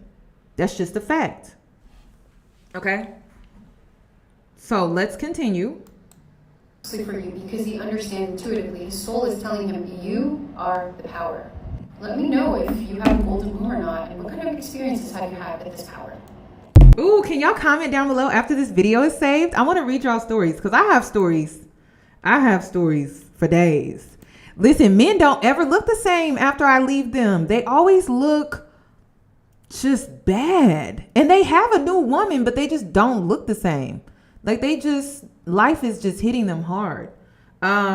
There's one man that I feel like looks decent. And I feel like the reason he looks decent is because I can tell that he's trying. That's all I will say.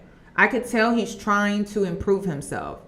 And the other ones, they just look a mess. They look a mess. They look a mess. They look better when there's a post where I post. They just look better when I was in their lives. They look a mess. And you can tell life is not going the way that they probably want it to go. They just look a hot ass mess. There's a post where I posted a lady had talked about having the golden womb. And basically she talked about the concept is when you begin to be with a man, his luck, he becomes incredibly lucky. Even if he was well off before, after he met you, he was way well off. And she talked about the concept of having the golden womb, aka a magnetic womb. Many women out there do already have this, and a lot of women out there don't. Or they do, but it's under a bunch of bullshit. Which is why I have the... Now listen, the women that don't is not because they don't have access to it. They do, but they haven't healed yet. Okay? The reason why you'll see, right? There's a lot of women in the comment section talking about, well, my ex, he just don't look the same. Life just beating his ass, whooping his ass. Okay? That's part of his karma too. You got to reap what you sow. He'll go to the next woman. You're a woman that is accountable. You self-reflect, you heal. You're probably the type of girl that journals. You're probably the type of woman that goes to therapy. You really take care of yourself, right? So you're more connected with your vessel than the new woman that he's with. She has the opportunity to be connected to herself in the same way that you are, but she's not awakened to that. And so she has the potential to embody the golden womb. It's just she's not accessing it. And so with you, he had access to that because you're more tapped in than she is. She may not even be tapped in at all. And so with you, life was better because you're tapped in. And so now he moved on to another woman because she had a fat ass and she had some big titties, but she doesn't have the energy that you carry. And so life was better with you. That's just how it is sometimes. This is how it is. Now, does this woman have the ability? Of course, every woman has the ability, but every woman doesn't have the consciousness to actually tap into that. They're disconnected from self. So a lot of those women tend to struggle with self-love. They tend to have low self-esteem. They tend to struggle with their self-identity. They tend to struggle with just who they are. And they may be male identified too, where their identity is all about man. It's not about self at all. So that just further disconnects themselves from the opportunity to tap into their golden womb. So I just want to make this known that it doesn't necessarily make us better. And it's like, we're the ones with the golden womb and they're not the ones with the golden womb. They have the opportunity to access it. They just don't do it. That's it. That's it. They're not plugging in their charger. That's it. But they could. Okay. They could. And then you also have to come to the realization too, that not every woman comes here to live an awakened life. Some women just come here to they're just here to be an NPC, you know, like they're just characters in that are just added, like co-stars or something like that. Like that's it. Like they didn't really come here to really evolve at all. So when they get access to you though, it's a different experience. And you carry, because I'm talking about this in my my beauty workshop that I'm doing on my Patreon. I'm talking about the atmosphere that you carry, your aura, right? Your aura is the atmosphere that you carry. But then also when it comes to, what was the other beauty component? I'm having a blank moment. The other beauty component, it has to do with your frequency. You also carry a frequency. You have a vibration. So like when he was in your frequency, when he was in your vibration, it also motivated him. It inspired him. But see, now he's partaking in her frequency, in her vibration, and it does not inspire him the same. So one thing I noticed, narcissists, they do this a lot. They always tap into a woman that is empathic. She has the golden womb as well. And typically empaths are naturally connected to their womb because they're connected to their sensitivity. Yeah. And so narcissists, they're very intuitive. They just use their gifts the wrong way. So a narcissist will see the empath and be like, oh my God, like the empath is all glowy. She's in tune with her sensitivity. And they're like, oh my God, I want that. So then they latch on to her or him or whatever the case may be. They latch on to her, right? And then they suck her energy source, and the vibration that comes with her being an empath and being sensitive is totally different from maybe other women that he has experienced. Okay. So then you got to also understand, at the right vibration, you can manifest. At the right frequency, you can manifest. Because you can even listen to frequency sounds and meditate and manifest, right? But you also naturally carry that frequency within yourself. So if he's sucking your energy, he's tapping into your frequency, he's able to vibrate on a certain type of level with you in his life, then he's able to manifest things quicker. So he'll call you his lucky charm. I can't make it up. I wish I could. I'm just putting your experiences, really what I'm doing in this live, I'm putting your experiences that you actually have into context. That's it. That's all I'm doing. You have these experiences. You know, don't allow men to gaslight you when it comes to this. You have these experiences. We all do. All of us as women. Well, if we're tapped into ourselves, like we all have these experiences when it comes to men. So I'm just putting it more into context. Vaginal detox pearls, where you can start to cleanse your womb space so that you can start to cultivate a more magnetic womb that is going to help you attract more of the things that you desire and want, as well as whenever you do get with a partner, help them attract the things that they desire and they want, so you guys can build a life together. Now, if you are a woman out there that wants to have a more magnetic womb, my first step for you would be to cleanse your womb. Start with our Goddess Vaginal Detox Pearls that is made with dragon's blood resin, a very powerful resin that is going to I think she's plugging herself, which follow her, tap into her if you're wanting to get her herbal mix that she probably uses to do a Yoni steam. You can clean out your womb with Yoni steams as well. You can get those professionally done if you're new to them. You can also do them at home as well. But this is going to clear out that negative energy as well to help you manifest effortlessly as well. Okay. Cleanse your womb space, right? Or start with a gentle cleanse and use our Queen's Vaginal Steam, which you steam for 15 minutes. You set your intentions and you cleanse, really quickly. And then you move. Lucky girl, you just need to do some cleansing. And listen, when you get done dealing with the narc, give yourself grace, because it really does take time to get their energy off of you. They're like a succubus. Like their energy lingers. And that's the thing. When I got done with the narc, he was doing well for a while. He was doing well for a while, because he's like a succubus. Like they latch on and they linger. So you could be away from them for a while. I'm talking months. And the narc is leaving your energetic field when you can no longer taste the person on your tongue. And then once the taste goes away, then another thing you notice is you have more energy. Like you have more get up and go. Like you're jumping up out of the bed. Like you're ready to go. Like you have a burst of energy.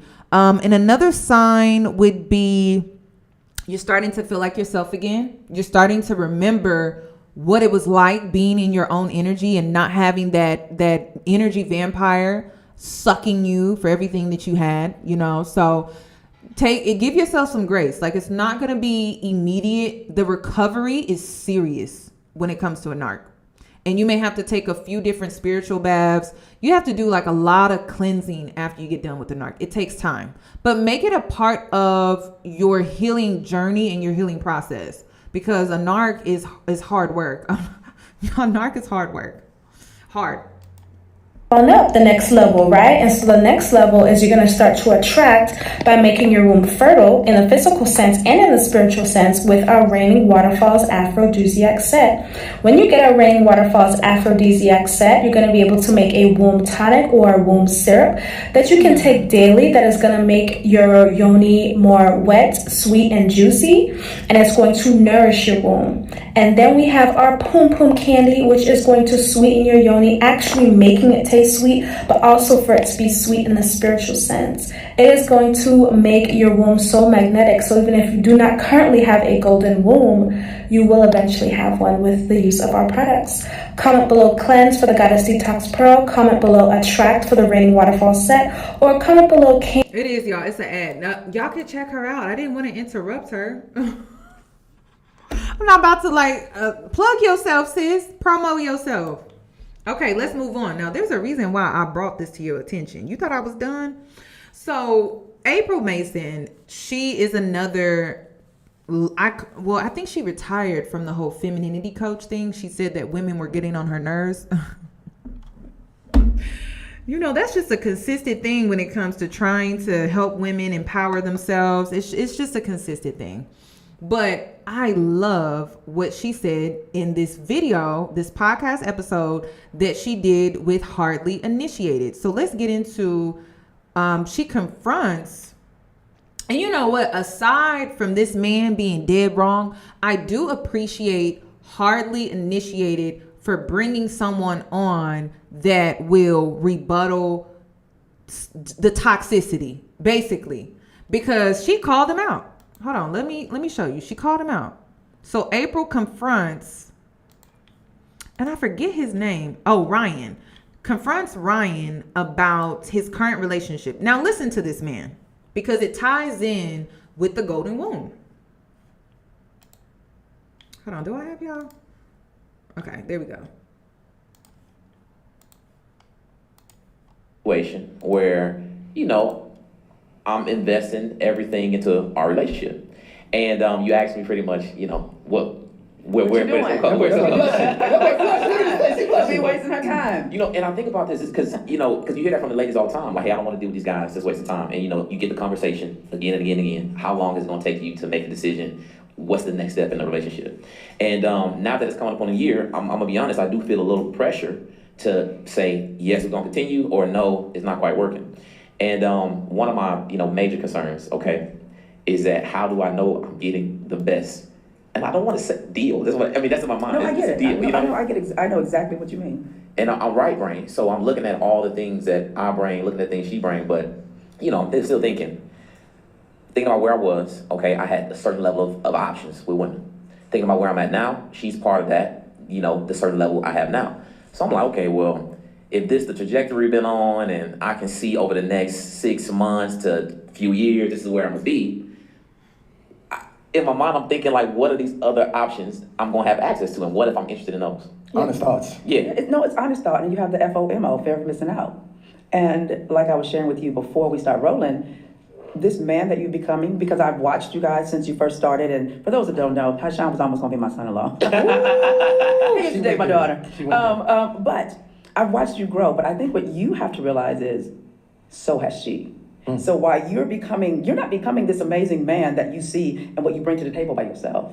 She is there to put that feminine creativity, that support, that love, that respect, her ability to be agreeable, her ability to challenge you, all of those things that this man that you feel like you are turning into, she plays a part in that. But I got to say, this is why a lot of women don't like being the ride or die, sticking with you until you make it to that next level. Because as much as we pour into you, it's the possibility that you go from a bronze penny to a shiny quarter and you want something else. But she was there while you were a bronze penny. She was there while you were making this transition that you've made. So why can't she benefit from that?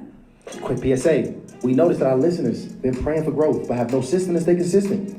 So we're launching a private community built to fix that. And they were called these invisible values. Invisible We got values. to talk about those because a lot of times men, we don't know. And they were called these invisible. Let's get it. That's a good point. And I think about that. I think you mentioned they were called these invisible values. Invisible We got to values. talk about those because a lot of times men, we don't know how to put value on things we can't see, feel, and touch. Exactly. And that's what, when I paused, coaching for almost 20 years. I've been in this space. My very first YouTube video was in 2008. Do not go look it up. It is horrible. I was on a little Metro PCS phone and the screen was green. But I've been in this space for a long time. And one of the things that I see consistently is men and women fighting over who gives more.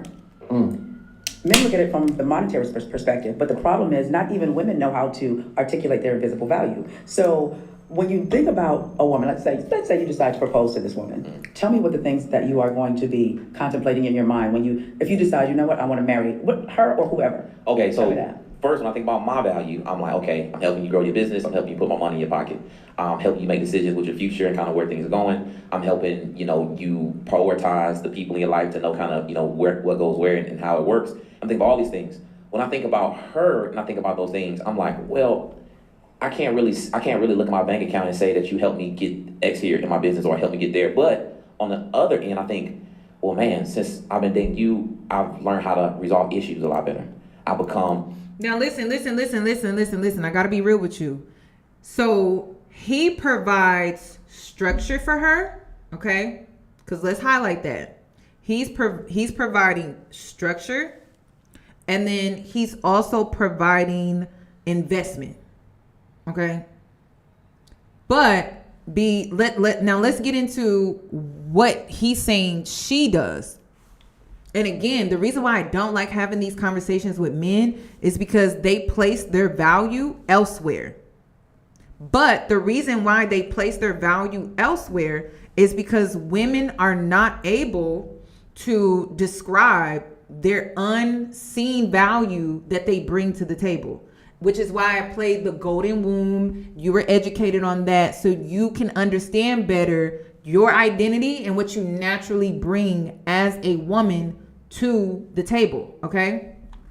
So let's continue to see what she's doing for him in this relationship. I'm extremely patient. I'm super motivated, I'm become even more protective of, my family because now she's become a part of my family. So even how I think about the things that I should be doing is like, I'm very motivated to be a good role model. And I'm like excited to lead and have this opportunity to lead. So it's like this intangible thing where she makes me better, but it's like, you can't really see it, what I'm saying? Like on the bottom line type of thing. So that's what the confusion is. I'm like, is that the deal? I help you with these tangible things and you help me with just becoming better? No, but so he does not value. It's y'all, and then they wonder why we ask questions like, "Do you like women?" This is why. Because it's like you're not even placing value on the fact that she's making you a better man. Just by being in your life, you place no value on that at all. So you being a better man would mean you have the banking account that you have the business that you have because of her. What is the disconnect? Like, y'all, and this is what be making me mad. And this is why I'm saying, ladies, if you don't start putting your foot down and stop folding up like a lawn chair,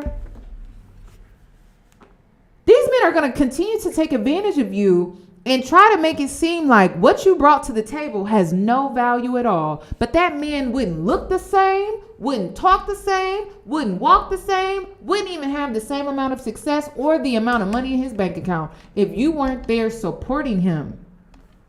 They place no value on a woman truly supporting a man. So then they wonder why women don't want to build with men anymore. We're not even valued. So why would we even do that? That's stupid. Would you go somewhere and would you give your talents, your efforts, your support? Would you help a man emotionally through his problems and the things that he's going through, and all for a man to sit there and say, that adds no value to my life? Okay. All right. Okay. But see, here's the thing. So I did a book called Her Invisible Value, What Feminine Women Bring to the Table, and the men's book come out in June. The reason why I wrote that book is because I wanted to list 100 traits that women have that you benefit from that you cannot see, but you experience. You feel them. I need to read that one. Yeah, that came out in November. And the thing is, women don't know how to articulate those values to you. Like I also want to add too, that you cannot see, but you experience them, right? But see, the issue with men is that they're disconnected from their feelings and they're disconnected from their emotions. So how can they place value on something that they're not even able to acknowledge within themselves? So an experience brings on feelings, emotions. That means you have to be tapped into your feminine side. So that means you have to be tapped into your senses. But if men are not tapping into their senses, and here I am bringing things that can't be seen, of course he's not going to see the value in that. He's not allowing himself to even truly experience the true value in that because he's not tapping into his feelings and his emotions. So here I am wasting my time. I need to go move on and go do something else because this ain't it. And his girlfriend, or I forgot what he was calling her. I got to go look up to see what he was referring to her as. I think he was calling it a committed situation. These are Christian men. He's calling it, I think he's labeling his relationship a committed situation, y'all. I cannot make this up.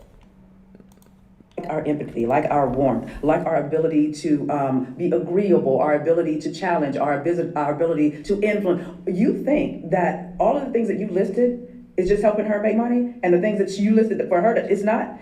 Her helping you gain more confidence allows you to walk into a room and close a deal. You know, her ability to support you allows you to take some things off of your plate that you don't have to deal with, that puts money in the bank. Just because she's not physically doing the labor doesn't mean she's not contributing. So when you as a man say, you know, I don't know what that is, think about it from this perspective. When a man asks a woman, will you marry me? He doesn't think about, she has a degree. She makes $100,000 a year. She is, you know, she's pretty, but she knows how to cook. Y'all don't think of that. Right. You think, man, I became a better man in her presence. But he's sitting up here in his feminine energy talking about, well, she doesn't really bring any money to the table. She doesn't bring anything that I like material wise to the table. Do you want a man or do you want a woman? Which one do you want? Which is it? Which is it? Because at this point it's gaslighting. And I don't know who this woman is, sis. He don't want you. That's just a fact. He don't want you. He don't want you. He don't want you. Because if he could get the ideal partner that he has in his little fantasy brain of his, he wouldn't pick you. That's basically what he's saying. He would not choose you.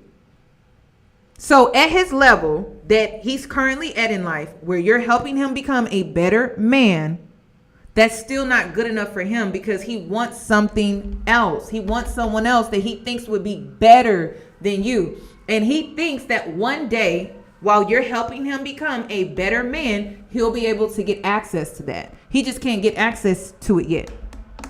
I hope the young woman that's in a relationship with this man, I hope she leaves him. But, you know, she's probably the type of religious woman that feels like she got to prove herself and self-sacrifice, and I just need to serve him better. He'll choose me. He'll pick me. But in every way, he's telling you, you ain't it. I love how she loves me. I love how she respects me. All of these things are things you cannot touch. But based on the feeling and how she makes you feel about yourself, you're willing to marry her. You're willing to say forsaking all others for a feeling that you cannot see or touch. So how you figure that? You know what? Explain that one, you just bring up good points because what you describe as respect, like that's a huge thing. You know. Oh yeah. And of course we have our disagreements, but she don't give me no issue. It's like this. She's a pleasure to work with. Let me ask you this: is she good for your peace, legacy, and your portfolio? I would say yeah. Oh, there it is. Yeah. There it is. There it is. That's what you want. So you don't want to keep moving up the ladder and thinking you're going to get that, because the more you hire, you move up, you think, okay, y'all know I've been doing this work for a long time with these women. Yeah. Do you think that the higher you go up, the higher you'll get a woman that doesn't want you for what you have versus who you are? This woman has accepted you for who you are and where you are. Even when you didn't even, you guys may not even know where this was going to go, but she was riding with you.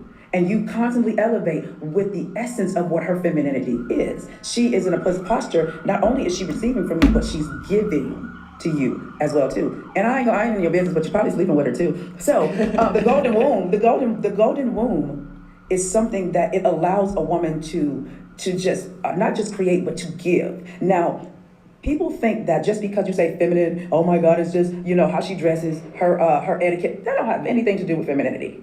But it's what she's being to you that you cannot touch, that you can only feel. That's what true femininity is. It's not these other things. It's not anything that can be purchased at the beauty supply store. Eyelashes, all that foolishness, it's not that. It's exactly what you're experiencing right now that you're contemplating on. But I promise you, for someone who has been doing this for a long time, the higher you go up, you're not going to get that because of who you've become. And it's so crazy to me because you'll see men gamble good women all the time. Though men experience good women several times within their life.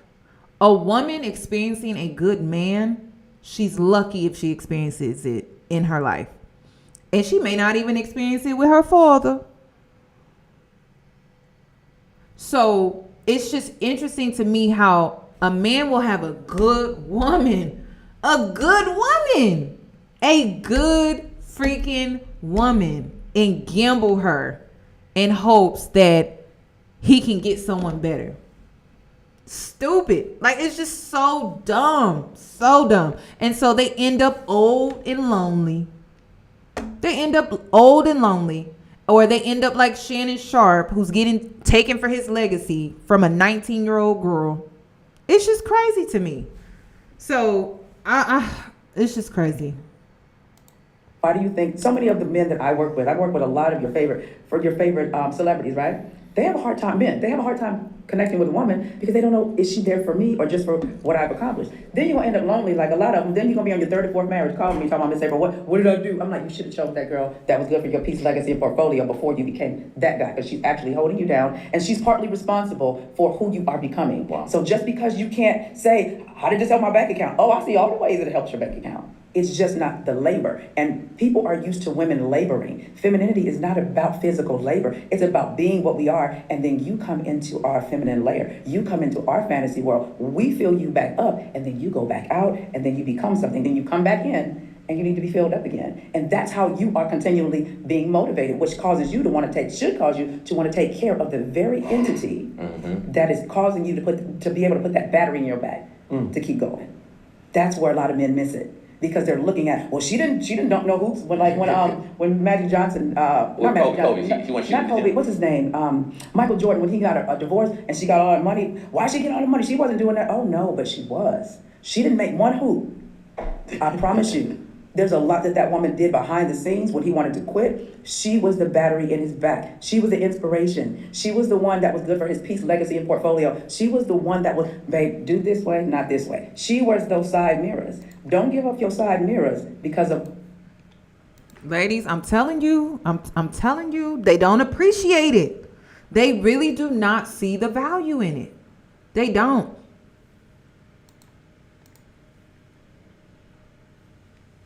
Ooh, let's get into it. Why you choose her anyway? Yeah, I would say so. I don't know. Well, that's a hard question. I don't see, because guys, depending on where you were, that was probably that's the most attractive woman you could have got. Then stay single until you become that man, so that you can get the type of woman that you want. Don't use somebody and all of her feminine essence to level up on to just throw her to the side. I agree she should with be good for where you are and where you're going, but that depends on what character traits that man is looking for beyond a look. But listen, a lot of these men, and when I say this, I'm not strictly talking about the physical. Men will literally gamble the most attractive woman that he can get. And attraction, all right? Aura, energy, frequency, personality. She also probably has a spirit about her. So she has good character. Spirit is all about character. He'll gamble the most attractive woman that he can get. And then a woman that he's physically attracted to at that, you are a fool. Like, you are stupid. And then be mad that she got away. Well, of course she got away. You had her. You literally had her right there. You had her, but you gambled her. You gambled her just like a fool. So yeah, he'll gamble a woman that's attractive in spirit, aka her character. He'll gamble her when it comes to her creativity, how she expresses herself. He'll gamble her when it comes to her wholeness.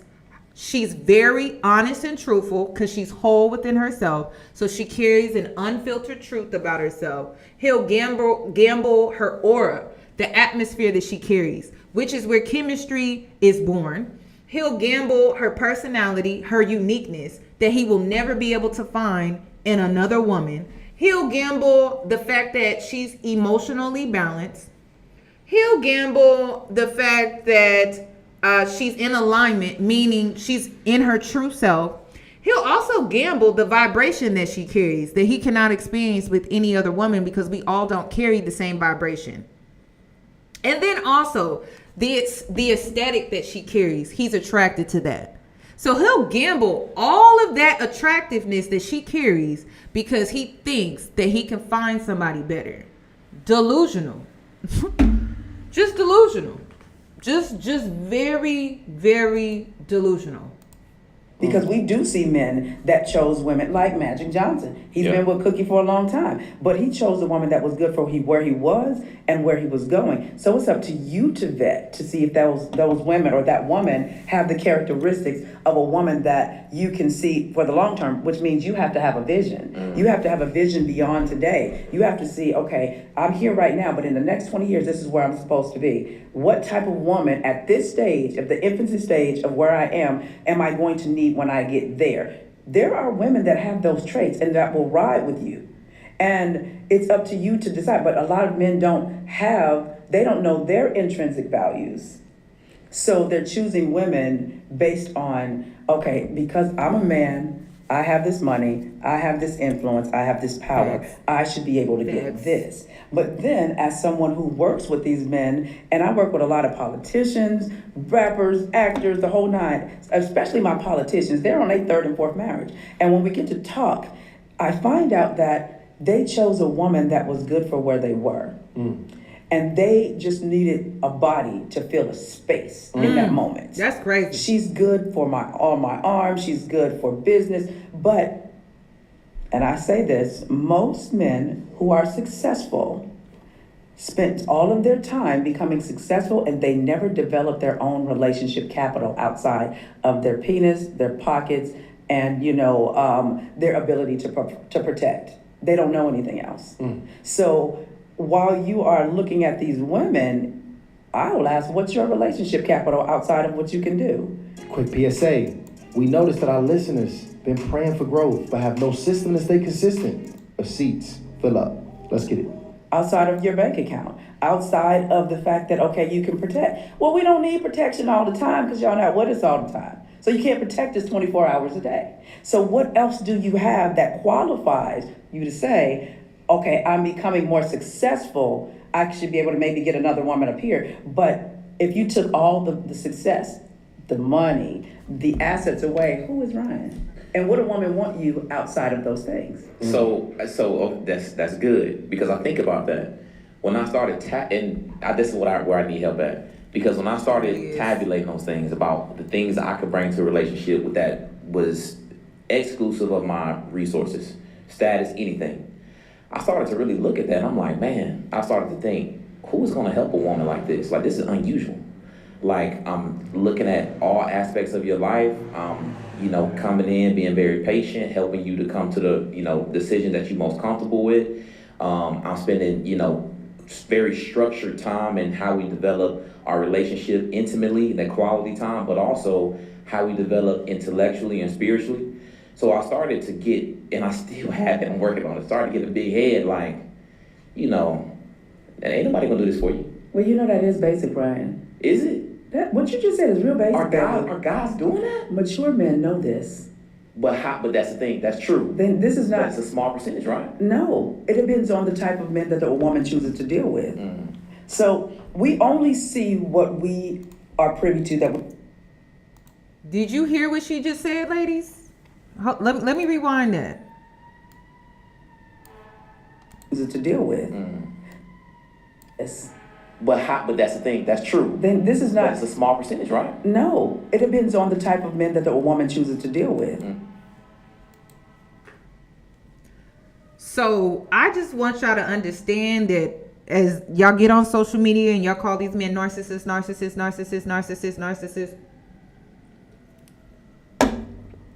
How did they get here? They had to pass through a narcissistic man, right? They had to pass through a narcissistic man to get here. So if we keep procreating with narcissistic men, then the next generation of women are going to have to choose and weed through another pool of narcissistic men, right? So again, and this is why I'm here for the movement of women not wanting to have kids, because we need women to be more selective with who's actually producing, because you're producing the new pool. You have the power to change the dating pool by who you choose to procreate with. So if you want to improve the dating pool, you got to be picky about who you're choosing to procreate with, because it really comes back on us in that way. It really does. It really does. It really does.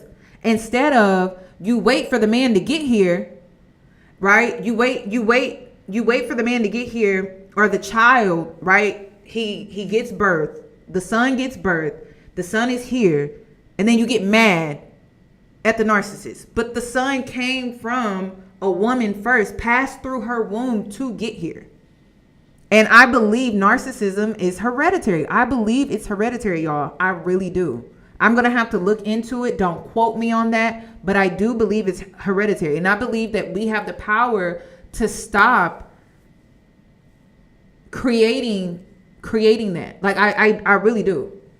But it's going to require us to be disciplined, like sexually disciplined. Seriously. Have self-control. Seriously.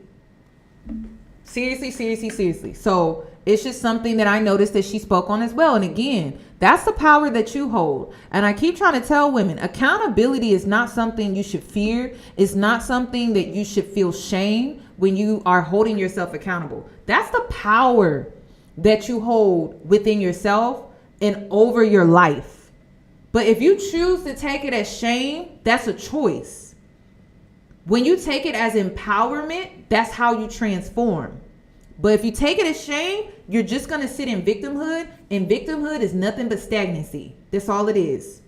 That is all it is. And if you want to know what stagnancy looks like because of victimhood, just look at the Black community. I said it. Just look at the Black community. Just look at the Black community. I mean, we going to keep blaming the white man, keep blaming the white man, keep blaming the white man, and keep blaming the white man every single time. Now, listen, I'm not going to dismiss history, because history is real. And we know that they have tried to stop us. We know, but when are we trying now or currently? You have to keep trying. Like, you have to keep trying. You have to be consistent. So victimhood only creates stagnancy in your life. And this is why we feel stuck as a community. So if you want to know what victimhood gets you, it's stagnancy. And just look at the Black community if you need an example. So we only see what we are privy to, that we have proximity to. Everything you said is normal for a mature man that wants a woman. Now, you're younger. I'm getting ready to be 50. So with that, I've experienced what you said. That's regular and have been regular in my relationships. Like, I loved a man that could teach me something. I love the masculine containership. So that was regular when a man has evolved and developed. So baby, what you just said is beautiful. But that's basic, because the thing is, she's doing the same for you, and she could have the big head. Ooh, she said it's basic. That's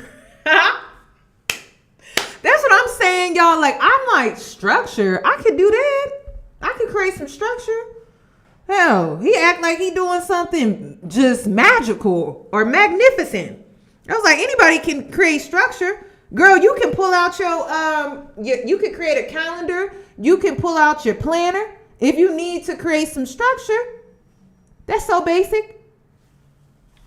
But then they expect for a woman to bring the whole damn world, and he talking about, well, I brought structure to her life. It's crazy. Because she's doing the same for you in the areas that you need. But what she would be doing would still be being what the feminine woman is.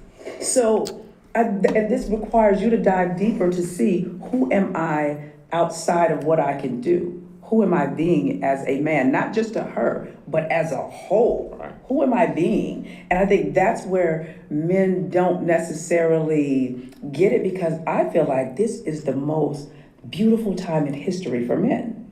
Because now you can develop, I won't say develop. Men complain about women being gold diggers, but this is the time to show that you're more than a wallet, you're more than your sexual organs, and you're more than protection. What else are you? Because women now, we can take care of ourselves, we protect ourselves. Women, they've been abstaining, and we got toys and everything.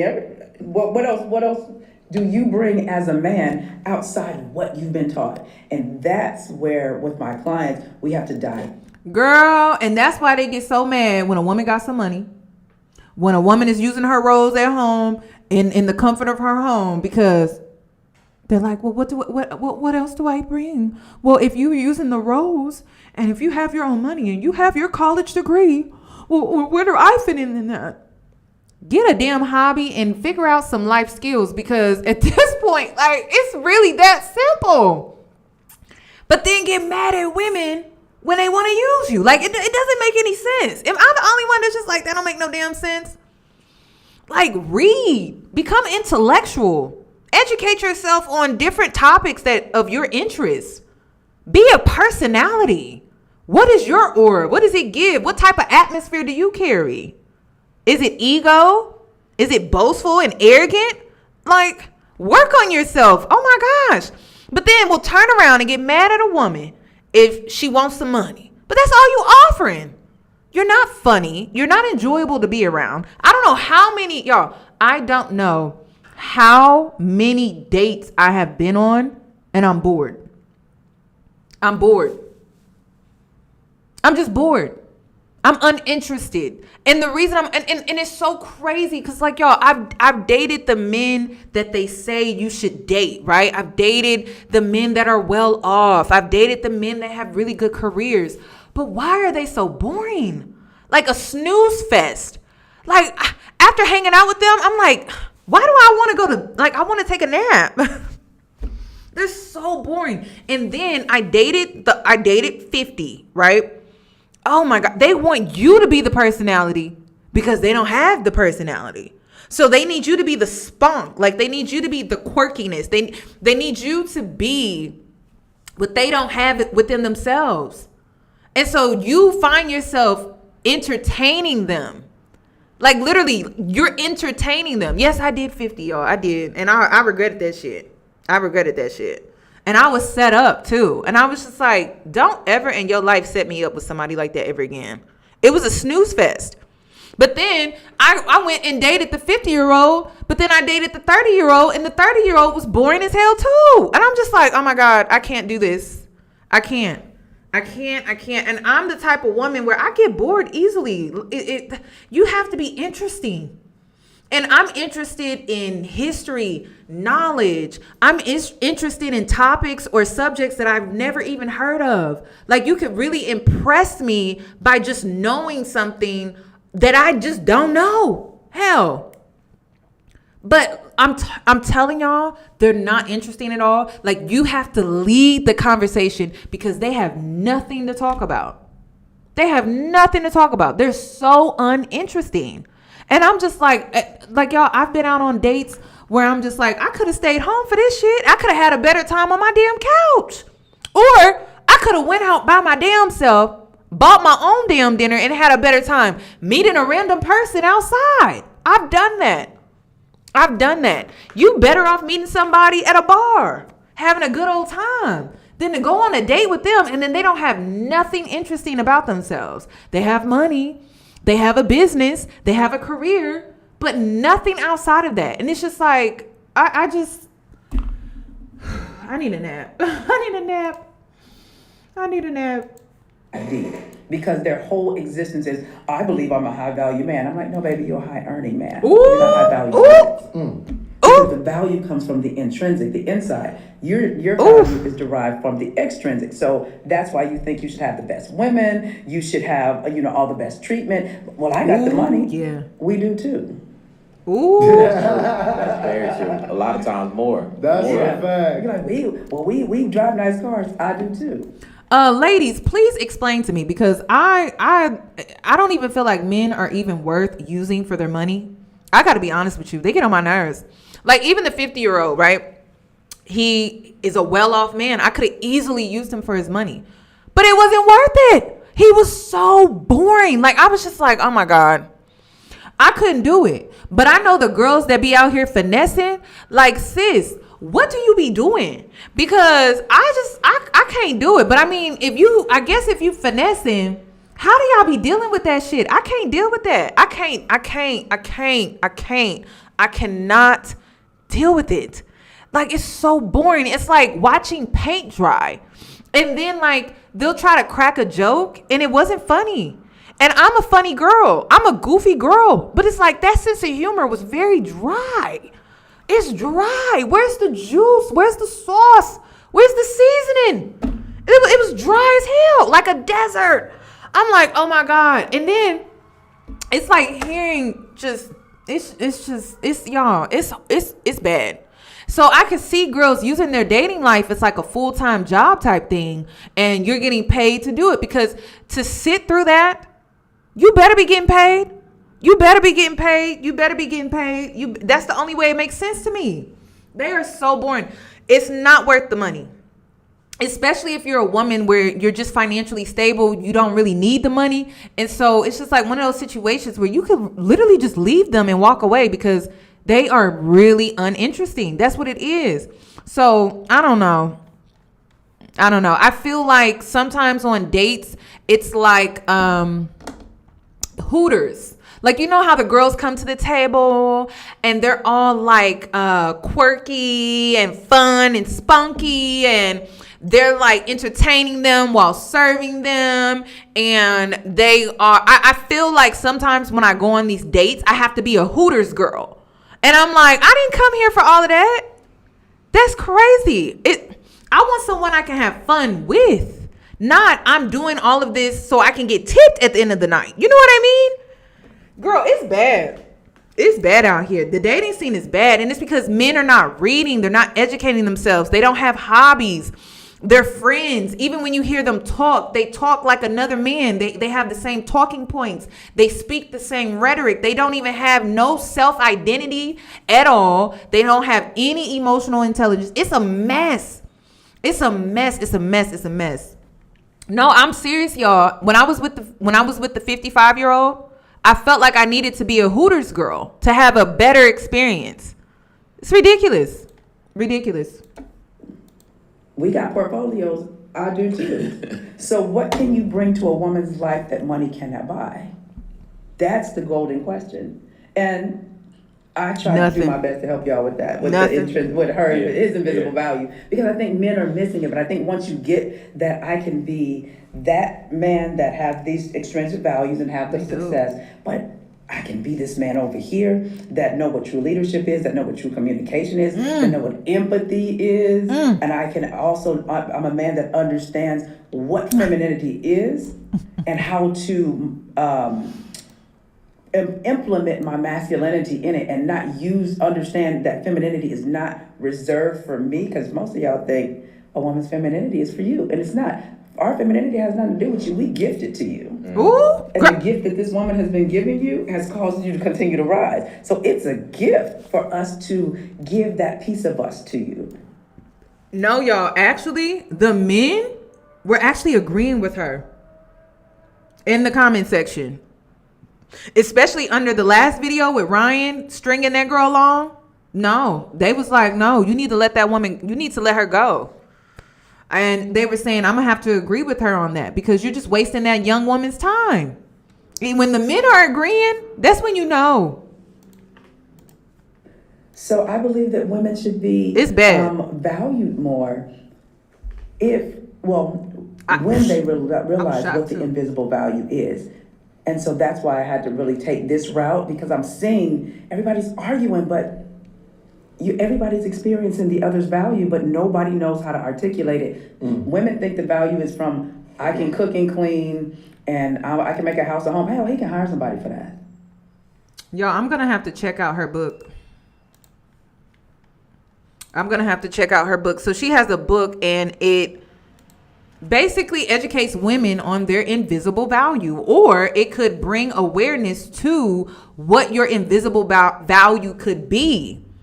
And maybe you could do some work on yourself to create that. But I'm gonna have to look into her book and see if I can get it off Amazon and see what the invisible values. And she said 100.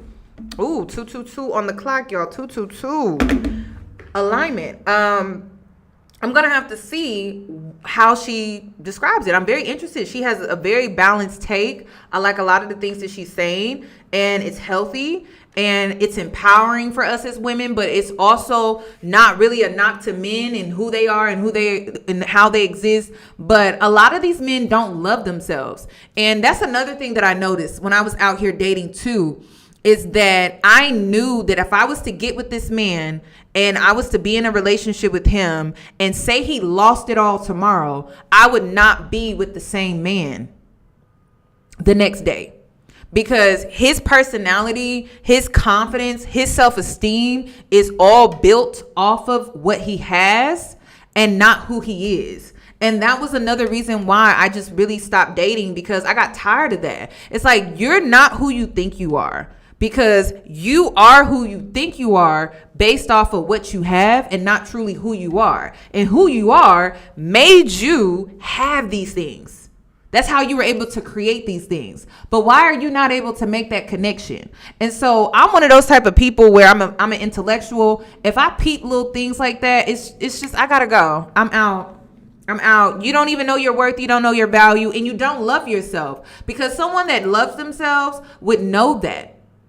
They would know that. So then I'm thinking long term, like, okay, if I was to get into the relationship, everything's going well now, but say he hit like a financial hardship or something like that, I would not be in a relationship with the same man. I would be in a relationship probably with his younger self, because those things made him feel like a man, instead of him being able to feel those things within himself just based off of who he is. And a lot of times what makes you a woman and what makes you a man is your character. But there's no character development. And it's just like actors and actresses, right? You have to allow their character within the show, within the movie, to develop, right? Because there's this whole discourse going on where it's like, actors and actresses, when it comes to movies and shows, the movies and shows just seem so rushed. There's no character development, meaning like we're not really being introduced to the characters. We only get like a short little backstory, and that's it. Like, I miss how storytellings back in the day, you would see them grow up and you would see how they came into who they are today. A lot of times movies don't really show that anymore. I felt like the 90s did a great job of showcasing that. So it's very similar into today's world. Everything is instant gratification. And so no one is truly, I mean, it's rare. I won't say no one, but it's rare to truly come across people who have that character development. They're so focused on chasing these outside things, and they're not actually creating the character in order for them to know who they are. So they just have these nice things, and that's it. And then they're so disconnected from themselves. They don't even know what their hobbies are, what they're truly interested in. They don't know themselves at the core. They only know themselves based off of what they have. So it's annoying. And then when you're the type of person where you know yourself at the core, you know your character, which is how you know yourself. And then you may have done some character development along the way. That means you know yourself through and through, but then you're linking up with someone that doesn't. So you're not equally yoked. Oh, it's pre-order. Thank you, Angie, for that. Okay, so I'm going to be looking out for that. I got to get that book. Dang, because I would have went and bought it. Seriously, I was about to look it up. Okay. Well, thank you, ladies, for joining me today. Oh, wait. Oh, my God. I almost forgot. Wait a minute. I forgot about this one. Is it this one? Oh, here it is. Did y'all see this? Women don't want to know the truth. Let's get into it. I forgot about this one. This is my absolute least favorite conversation with Kello. Also, y'all, I don't know, it's kind of low. Can y'all hear that well? Can y'all hear? Are y'all able to hear that? Is the sound decent? Is the sound decent to y'all? First of all, I just want to shout out these women. First of all, what's the name? Mindfully Delusional Podcast. I love how they created a safe space for the men to come on and have this conversation. But they didn't just post it. They did like a recap of the episode to correct what was said. And I love that they edited this podcast episode in this way. And again, Lateris, you could take some notes. You could take some notes from Hardly Initiated, because some of the stuff that men be saying is toxic and it's a very harmful rhetoric. And so they had to come on and like create this recap because of what was said. So let's get into what was said. And the title of this segment within the podcast is called Women Don't Want the Truth. We have been arguing about this for years, literally. I'm pretty sure that one of the times where I like tried to throw something at his head, it stemmed from this type of conversation. Oh God. And you guys are gonna have to tell us what you think. Kelly swears up and down that women do not want the truth, the unadulterated truth. Yeah. My perspective is that while that may be true in some cases, we know the women that don't want the truth. I feel like you know those women, right? But most women need the truth, and they're not usually given the opportunity to have the truth. Because if they have the truth, they would make different decisions. Right. Here we go. Hold on. Can I land? Continue. The argument, the reality that y'all think y'all want, y'all act like y'all want XXX, y'all really want PG-13. The answer never, 100% never coincides with what y'all want, ever. What we are is not what y'all want us to be, ever. The reason, I'm positive. 100%. I don't disagree with you, but you got to finish talking this my point. Okay. This is what makes it a problem. I'm gonna put a bone. But it's not gonna change. It's not gonna change. No. So it's like, so listen. So the reality of the situation is so real that me and him have an understanding, just meeting each other, that we can't. Now, when the reality doesn't coincide with what y'all want, right?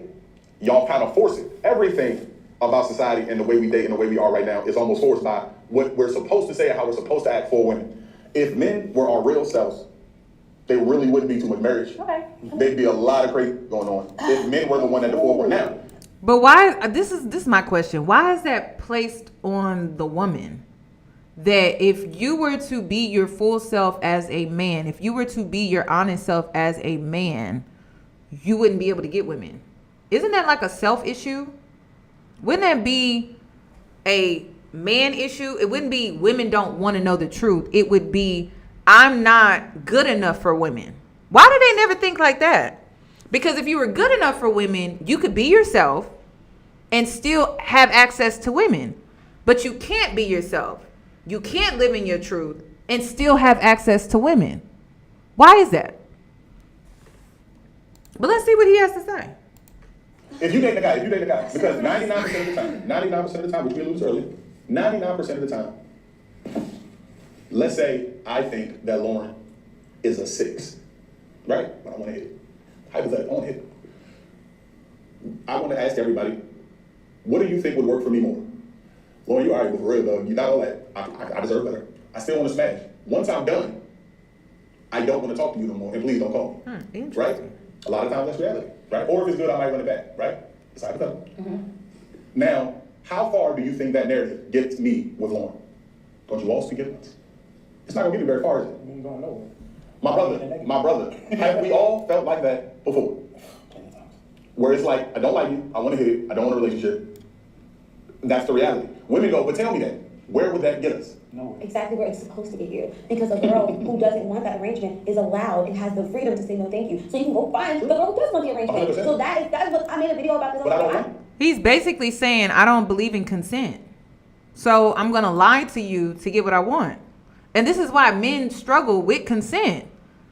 This is why they struggle with it. They're so used to getting their way that even when they can't get their way, they're like, oh, I'm going to still get my way because I'm going to just lie and manipulate to get my way. And this is why I be telling y'all. I know some of y'all be thinking I'm joking when I'm saying it, but there's truth to every joke that I tell.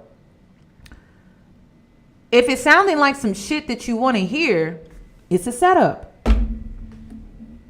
It's a setup. You think I just made that up? Like, you think I just came up with that out of thin air? No. Because if a man is really telling you every little thing that you want to hear, it's a setup. It's love bombing. It's manipulation. It's a setup. Take cover, sis. The man is plotting on your life. Every little thing, yeah, it's a setup. It's a setup. I'm the girl that want to arrange, I want you. So that's what I'm saying. You don't really want me. Yes, You I want an do. encounter with me. I do. You want, No, when I'm okay, I want an encounter with you, yes. I don't want you. I want the encounter. However you word it, You can't have everything you want. I can get the encounter if I like. That's my point. Okay. So it's not that she doesn't want the But truth. if I tell you the reality, am I getting the encounter? Okay, so what you're describing is not a woman not wanting the truth. It's you not No, wanting the truth. it is her. She doesn't want the truth really. No, she Because does she want me to tell her that I want just the encounter? Is that what she wishes in her brain? No, hold on. It's not about She wants me to tell her she wants me to let her know what my intentions are so she can make her decision. Kello. But the reality, she doesn't want just an encounter with you.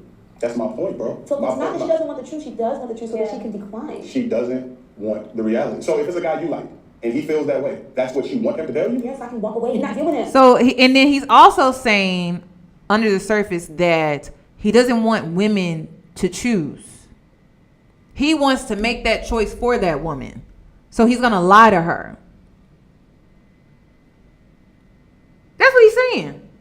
I don't want her to have choices. So I'm going to take that choice away from her and lie so I can get my way. Crazy.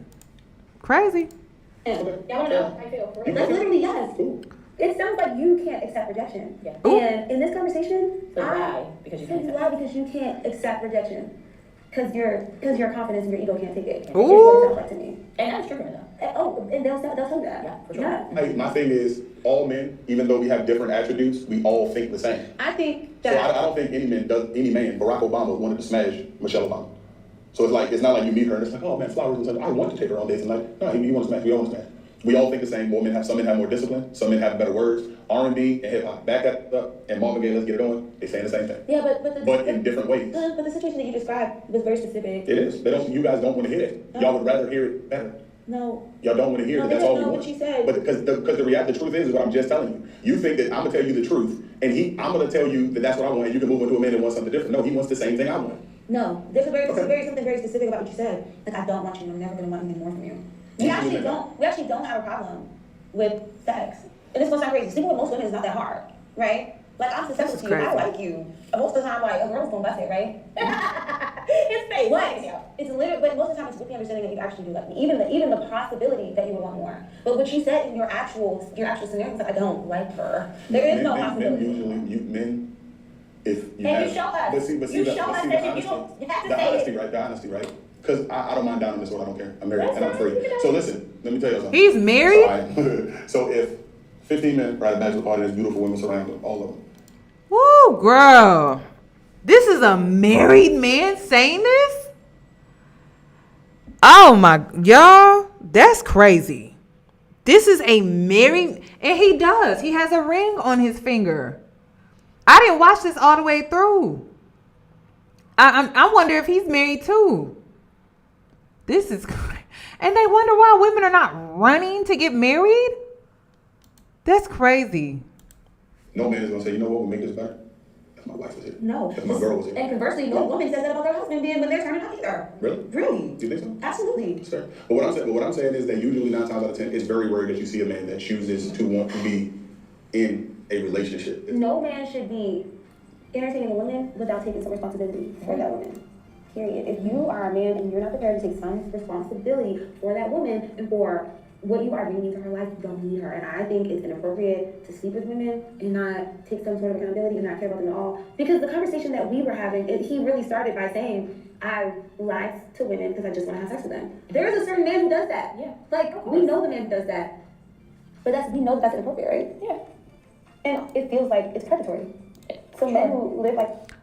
Ladies, I've been around married men, and the only ones that talk like this after they still married? Because they cheat.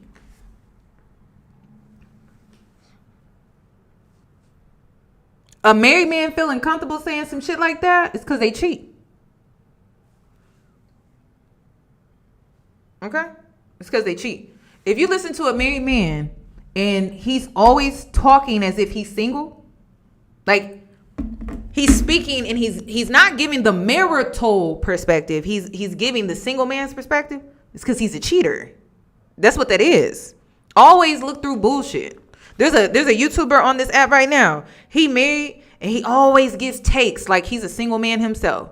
It's because he cheats on his wife. He cheats. Even if it's just emotionally, he cheats. Because he's still out here operating in the singlehood mindset.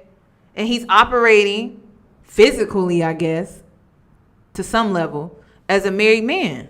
But he still cheats, though. So if you want to know if a man cheats or not, if he gives a perspective as if he's single and he's been married for a while, this is because that man cheats. He never had to give up his single life. That's just a fact. That act like that are predators. They get women under the guise of caring, of wanting more, and then they just leave them. And you're not supposed to do that. Yeah. And so for him to say that all men want to be like that, No, I don't agree. to me, exactly. And to your point, I don't think any woman would want that. Exactly. Not that. I don't think a woman given enough chance to be confronted with the truth to decide whether or not they want it. But I also do believe that if more women heard the truth, they would understand them. Because remember, my thing is that we don't understand. My thing is that women don't understand. So here's what I've learned about people telling me the truth. Well, like I said, women are looking for evidence that you care, that you're not going anywhere. Most of the time, if a woman knew the truth and realized that men are disgusting and depraved and lust after other women and do certain things and are kind of selfish, but they're not going anywhere, most women will be like, okay, I don't care. That might just be me. Like, yo, I have a lot of guy friends. I hear a lot of them in their unfiltered conversations. And what I've realized is, like, a man is going to be gross, is going to want this and maybe not want that. And it's going to be counter to how a woman believes that she wants her man to think. Number one, if a woman was able to build a man that she wanted with attributes that she wanted, she wouldn't like him. Because we don't actually know the things that make men and those things that they do that make them attractive to us. We actually don't know. So if you build a man you wouldn't like him, he'd probably be too soft to be a lot of different things. So I think if more women knew the truth about their men but realized that actually that isn't evidence of how he feels about you, then they would be okay. And they would be more respectful, and they would give you more freedom. I'm a man, I'm kind of gross, but I will take care of you. Lauren, but usually a lot of the time from what I've seen, again, just my opinion, from what I've seen, it don't really last. I don't really see too many women that 100% are comfortable, no matter what happens, not being the only one. No, I'm sorry. This is within the context of, a relationship, a man who believes in monogamy, right? But there are women who literally are like, I don't want you looking at another woman, I don't want you talking to another woman. So, ladies, I hope this just clears things up for you. Let me just put it in short here. So it's not that women can't handle the truth. It's men can't handle with what comes with them telling you the truth, which is them not getting their way with you. That's it. So it's not that you're so emotional, you can't handle the truth. That's bullshit. It's that they can't handle what comes with them being honest with you. Like rejection. Let's start with that. Like they can't sleep with you. They can't take you out. They can't do this. They can't do that. They lose access to you altogether. So it's not that women can't handle the truth. It's men can't handle what comes with telling you the truth. Okay? Let's correct this type of stuff because this is crazy. And that's basically what he's saying. Women can't handle the truth. No, you can't handle what comes with you telling her the truth. And so instead of you taking accountability, he's putting the accountability on all women as if we can't handle the truth. I have a word for that. It's called weak. It's weak. It's weak. It's weak. It's weak. It's what it is. It's weak. It's weak as hell. It's very weak. Like, I think if you understood that, like, him having his freedom to do that, and the fact that he continues to come back to you, and the fact that he chooses to respect the relationship, it would make them be less stringent in that way. Okay, So I think I get where you're going. No, because what I'm saying is they don't want the honesty. She feels like that if they did have the honesty, it would be better for everybody if they had the honesty. Yeah, and also believe that the man that you're describing... No, it wouldn't be better for everybody because it wouldn't be better for your ass.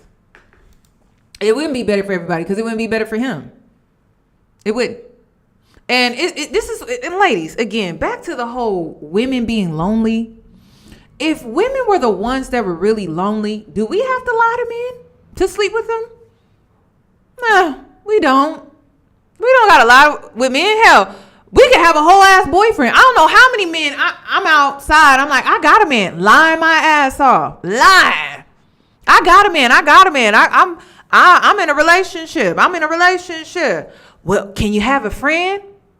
Well, can you have a little something on the side?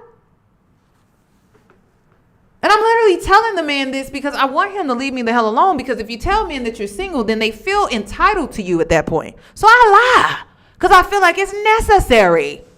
So then even when you lie and you tell them that you have a man and they believe you, right?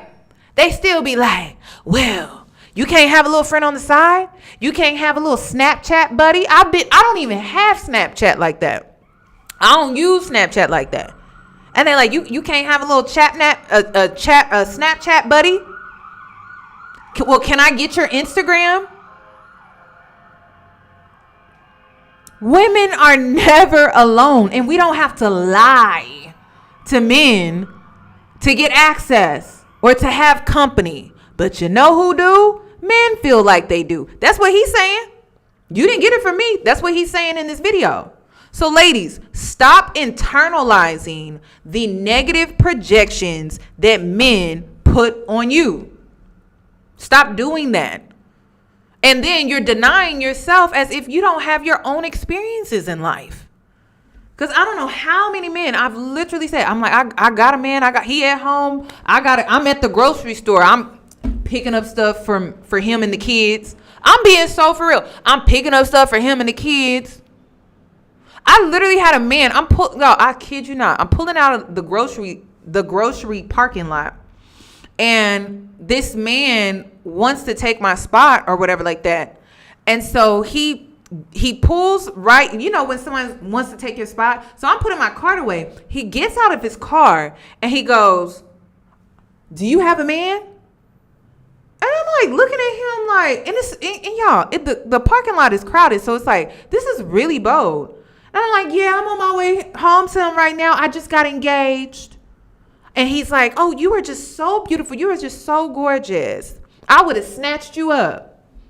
As if you had a chance. Like, y'all, the men are thirsty and they're delusional. So he's telling me that if I didn't have a man, that he was going to snatch me up, y'all. And I swear I can't make it up. Please, ladies, when this live saves, I need you to talk about your golden womb experience. And I need you to talk about how you're never truly alone. Because I know I'm not the only one with stories like this. I know I'm not. It's not just the gas station. Hell, it's the car wash. It's you going and exercising outside. You just going for a nice little walk. Seriously, you just trying to enjoy the amenities in your apartment building that you pay for. You pay monthly for them.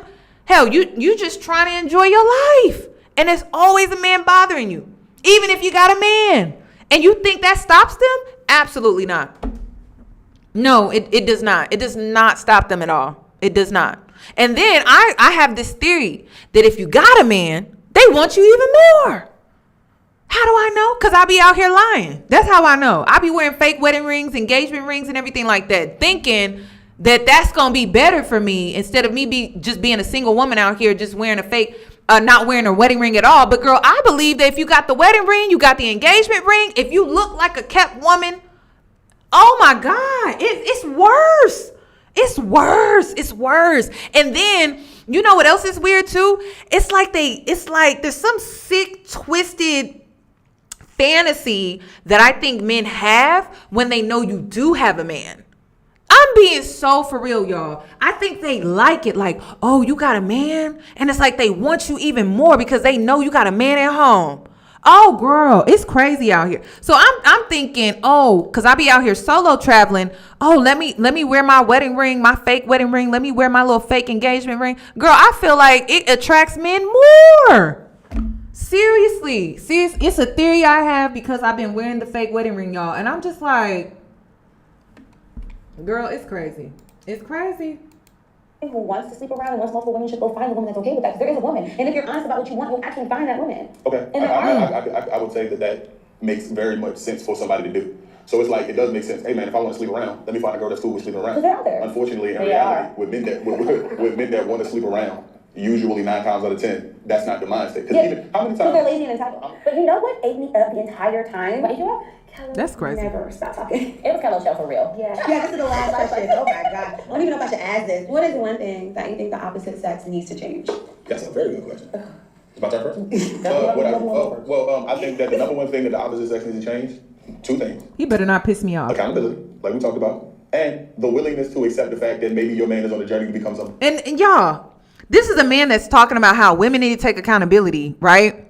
We need to choose better. But you just sat up here and talked about how you lie to women to sleep with them, right? Is that not what you just did?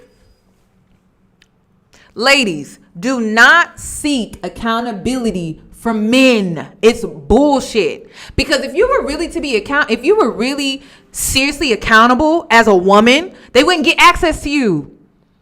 So stop listening to them. This man literally just sat up here and said, I basically lie to women so I can sleep with them, and then go turn around and say women need to take accountability. Are men like this okay? And I have to say men like him. Are men like him who think like this, are y'all okay in the head? Seriously, somebody need to look in the mirror. And you need to look long and hard in the mirror. Seriously. Because that's crazy to me. How are we supposed to pick better and choose better if you're going to sit up here and facilitate this rhetoric that women can't handle the truth? So you lie to them so you can get your way with them, but then expect for them to be accountable about who they're choosing. Well, it seems like we shouldn't choose anybody because we take the risk of being lied to and led astray. Right? Right. So the accountability would be to not allow men to have access to us at all. That's the only way we can guarantee anything. See, that's the level of accountability that we would have to take, because you will lie to us. You will manipulate us, and you will lead us astray for your own selfish reasons. And typically it's lust. That's it. They are such a contradiction, y'all. I can't stand to listen to men like this. They just sound stupid to me. And they don't make any sense. And this is how you know this is the type of man that does no self-work. None. He probably thinks nothing's wrong with him. It's women that need to change. I'm not the problem. But the whole time, the problem. You are the problem. You're out here lying to women to get your way. You are the problem. This is crazy to me. Stop trying to have him be a finished product when you need him. So it's like he might not be the best leader now. Talk to him, encourage him, and be his number one fan in hopes that one day he can become that. So it's like, the thing right now is you got to come potential. You got to come potential. It's not potential anymore. But honestly, there's some things that you do give them a chance to figure out. Yeah, I think there's room for that. The main parts of like leadership and stuff. Like if you're not a good leader, you don't qualify to have a woman. and also some women are more easily led than others. So it's like you can be a. Oh, how are they? Some women are more easily led than others. Is it because you can't get over on them? You can't lie to their face and get away with it? Because you're trying to lead this woman astray because you're lying to her so you can sleep with her. So is it because some women are just more naive and so you can't easily lead them? This is crazy. A good leader, but not necessarily the best leader to this woman. You see what I'm saying? So the woman, and y'all do have the right to determine if he's a good leader or not, but it's just not so black and white. But you can say, I'm a good leader to her. You see what I'm saying? Because is there a certain thing if you're not willing to follow?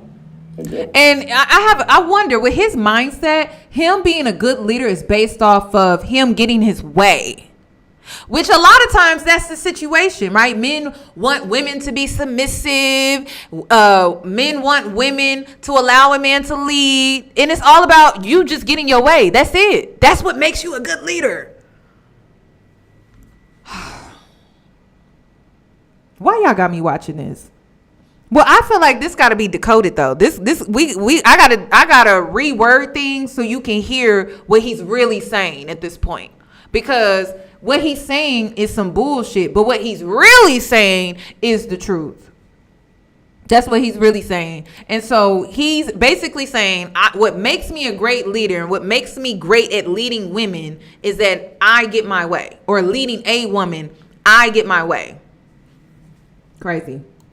No, you can When you come from like football, right, and you got a coach. And then another thing, his wife is not sitting next to him. His wife is not on that yellow couch, but he's embarrassing the hell out of her. I don't know who his wife is, but man, the way a man will embarrass you,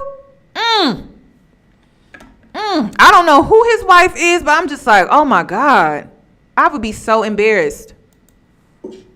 Everybody play a position on the field, right? Who is to determine that he is a bad leader? Who is the one determining us? Run the play. Fail. And then Y'all say you're a bad wrong leader. for that. But how you gonna say you're a bad leader if you ain't run the play? I'm gonna see you in your scrimmage and in your practices, and I'm gonna know before I decide to get in the game myself that whether or not you're a good leader. Lauren, if you're my quarterback, that's not the way football works. If you're my quarterback and I say run a slot, run a curl, or I tell you whatever route to do and this is gonna work, and you say I'm not gonna do that. If you don't follow me, you cannot determine what kind of leader I am until you give it a try. Here's the thing, in college football, right, if you're a really, really good player, there are a lot of people who are going to want you to be there, and you get to make a decision. And I don't think there's that nice determining decision. Whether or not a person is a good coach, and you've never played with this man, right? But you can tell whether or not they're a good coach by the results that they've gotten in the situations that they've had before. Okay, yeah. Before you get with it, I got you. In their previous season or in the past. So I'm a good player. I see how you do. I'm not gonna go with your team because y'all got a bad team because you don't have a good coach. Yeah. Right? Okay, I feel you there. But to me, I don't have to go. That's the problem, though. Y'all are going down because it's like, is he a bad leader? Let me try and find out. And then you go down and then you end up in this situation, boo-hoo, crying. I don't think a leader is something that you can find out in dating. Oh, absolutely. You have to find out how. I can see that. That's like saying I know you can cook without eating food.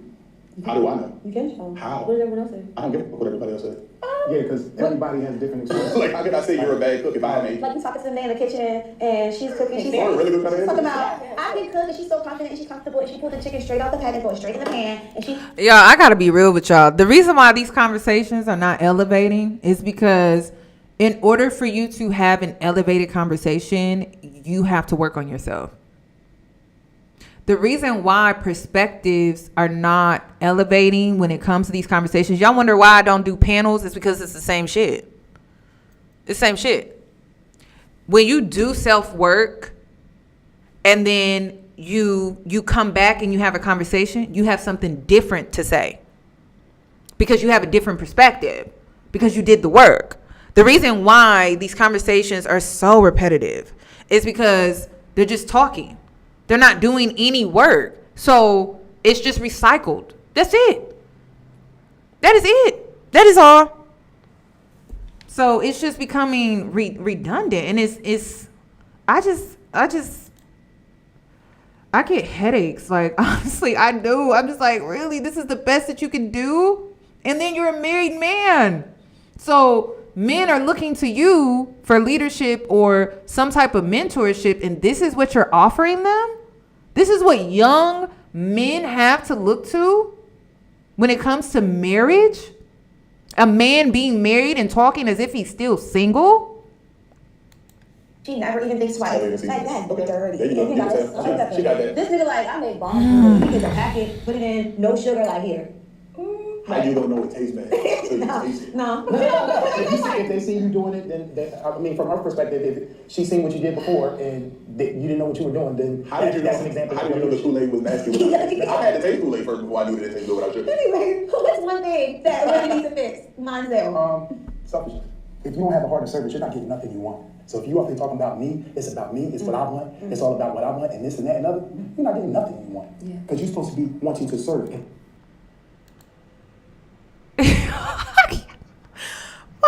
Wait. So this conversation earlier was about women don't want the truth. And the whole reason he lied was because he couldn't get his way, which is selfish. But then you're going to turn around and say women need to change how selfish they are. But if you're not selfish, you're getting played. Literally, you're being plotted on if you're not selfish. You are aware. Because the whole reason they're saying, oh, women don't like the truth and women can't handle the truth and all of that is because, well, they can't get their way if they were to tell you the truth. But then we'll turn around and say, well, women are selfish. Make it make sense, y'all. Make it make sense. Make it make sense. Make it make sense. Make it make sense. And making someone else's like that. Happy wife, happy life. Happy spouse, happy house. Talk it. Boom. Nigga, what y'all talk about? That man talk. That man talk. Hard service. I do think that's a big thing with women. Relationships are. And then, oh my God. So he's like, oh my God, he said something so profound. Let's praise him. And he the one over here, like, y'all, who is his wife? I feel sorry for her. I really do. Ain't no way. About acts of service. You're in the service business and the husband is too. Period. Because he did say that. Because you know if he didn't say that, I was going to say that. He covered every base. He did good. Yeah. All right, Trav. Trav, come on. Who's proud? What's fucking new? Niggas got to fix. Well, first of all, niggas ain't. So I didn't say much. I think men like accountability. You know, he's talking about women now, but I think men like accountability is always, you know, an excuse or reason why they can't be whatever they're being. Okay. So I mean, honestly, I agree with that outside of dating. I do agree with that, like in life. Like, it's nobody for you on the job. It's nobody for you on the job. It's nobody for you, bro. Get up and get it. One of my biggest signs of a man lacking in accountability and emotional maturity is Ooh. that he gets mad when you ask him questions. Because women, a lot of times it's not being questioned how you think. But we really have questions because you're in charge and you have the playbook in your hand. And what are we doing? And they're like, yo, you get mad at every single question. That's my sign right there. Like, Hey, Lauren, put a pin in that. That would have been number 2. I'm the problem. Continue. Yes. Really? And I'm not going to do Yeah, that. I do not, and bro, I'm being vulnerable, I'm being real with you. I do not like to be. I do not like to be questioned. If I'm driving up the road and I'm like, bro, we're going to slutty vegan, and I'm driving, and you go, well, why'd you take a right instead of a left? I'll be like, you want to drive? Yeah. Let me drive the bus. You see what I'm saying? But I shouldn't be. I should just be like, baby, we're gonna get to the destination. It could be annoying, but she's looking to you, like Lauren said, and she's right. Even though it's annoying, I shouldn't let the queen get me off my square. Now challenging. Why are you going this way and not? Again, putting the accountability back on the woman. I shouldn't allow my queen to get me off my square. You mean yourself? You mean your lack of emotional intelligence? How you're able to regulate your emotions within yourself before it even involves the woman at all? Her asking a simple question is going to just send you over the edge because you have no emotional regulation within yourself. But he's putting, well, I shouldn't allow my queen. You mean you shouldn't allow yourself? Ladies, if you do not decenter men and deconstruct and reprogram, you're going to think a lot of things you done did. And you ain't done nothing. It's his lack of emotional intelligence. It's his lack of emotional regulation. They don't got nothing to do with you. Oh my God. Now this way, I should be able to say, well, baby, I'm going this way because whatever the reason is being. But when the response is, see, goddamn, bro, like, yo, we done because you this and you that, because that's what I won't tolerate. It sounds like and that's not okay. It's not okay, but it sounds like a level of frustration because you keep going that way and we keep getting in and out the wrong place. She said that we took this trip multiple times. You keep going this way. I sat back. Now we're late. And I had questions. You can't say nothing. And he just sitting there driving, and it's like, bro, we've been late every time. I'm hungry. We late every time. We hit the same traffic. We do the same stuff. Bro, what are you doing? Don't question me. That's crazy. I don't know if you've seen this trend on like Instagram, where it's like my brain when I'm with my man, but I don't have to think about anything. I don't care what you're doing. I don't know where we're going. I do not care. That's the woman that's fully trust me. Sometimes if you're encountering a woman, I don't think none of these women are married. So that neither of these two women are not neither of them are his wife. Okay. He's not married. I don't see a wedding ring on him either. So he's speaking for himself in his household, in his situation, y'all. They have a podcast. I don't know how they know each other, if they're related, if they're friends. I'm not really sure. I think his name is Kello. I don't know if he has a podcast himself. I have no idea, y'all. I have no idea. There's a lot of questions about what you're doing. Yeah, exactly. He did provide that level. So if you're getting questions from a woman, it might be an indication that she's not feeling safe with you. 100%. And she doesn't trust your decision. Yeah. I'm not understand. I didn't know it was over. I mean, I am too. I was just stuff in another. Okay. You know what I mean? Yeah. Because we drive all these subpoints to death. In the growth of becoming a better leader, though, I feel like that in that process, sometimes when a woman is like she don't trust you, I feel like that's valid because you're in the journey of becoming. So I don't disagree with you. I'm just saying he's on his way to becoming a better leader. He makes mistakes, and she's right to question it. But yeah, I do agree. Like she don't trust it because, like you said, like we've been up the street 5 times and you mess up every time. Exactly. You get what I'm saying? You might be feeling a touch unsafe. What if you mess up multiple times, but after you mess up, you come out better than you were before you messed up? That's what I'm talking about. Yeah. That's the goal. That's the goal. Yep. If that happens. Can you finish this? I'm saying if that happens, and then she just gets tired of you messing up. But there's evidence that you come out better after the person messes up. Like if you go through a rough patch, like even in a relationship, you go through a rough patch, and you come out better after you get through the rough patch. But you keep going through rough patches. Right. And she gets sick of that, going through the rough patches. So we getting better. We are coming out better. But you're sick of going through the rough patches. I'm sick of He's coming out a little better. He's saying I get better, but we keep getting in the same rough patch. Yes. We are, but it's a little less bad than it was the last time we It's not bad. No, we come out better. Like we come out different rough patches. Did y'all see that woman that went viral where she was saying that we need to start calling these men ugly? Did y'all see that on TikTok? Because y'all, I can't get over the fact that this man is sitting up here talking like this, and the whole time I'm just thinking about how if he was hitting it from the back, his stomach, he would have to lift it up and put it on her back to hit it from the back. We need to start being honest with these men, because it's the audacity. Because the only men that should be talking like this are men with six packs. Let's be real. Are men with full beards, men who have money. Okay. But it's always the ones that are sloppy that are talking the loudest, and it's getting ridiculous. Have y'all seen the TikTok? Y'all need to see. Girl, I don't know. I don't know who's hitting that. You know how men like to say, like, who would hit that? Well, let's just start being honest, like they're honest with us, because it's the audacity is just it's getting out of hand, y'all. I'm gonna have to throw up. I'm gonna have to throw my hands up at the sky like I'm in church praising God, because ain't no way. And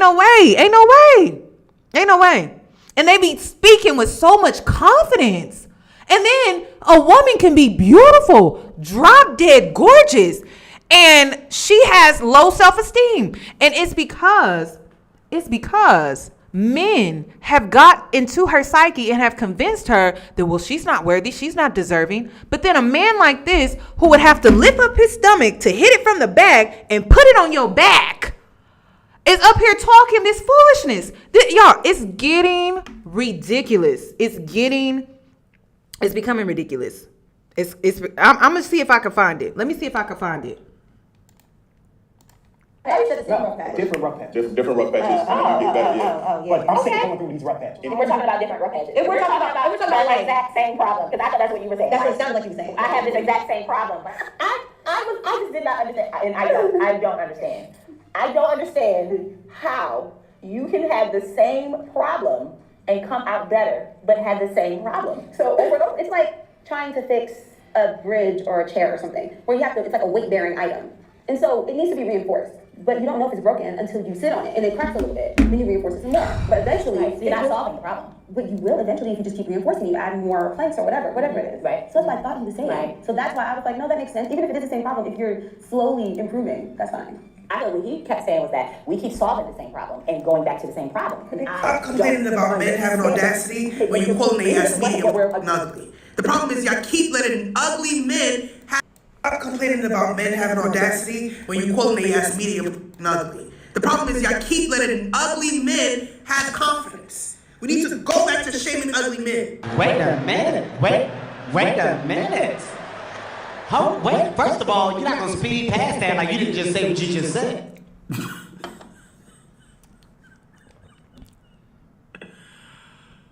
I know you lying.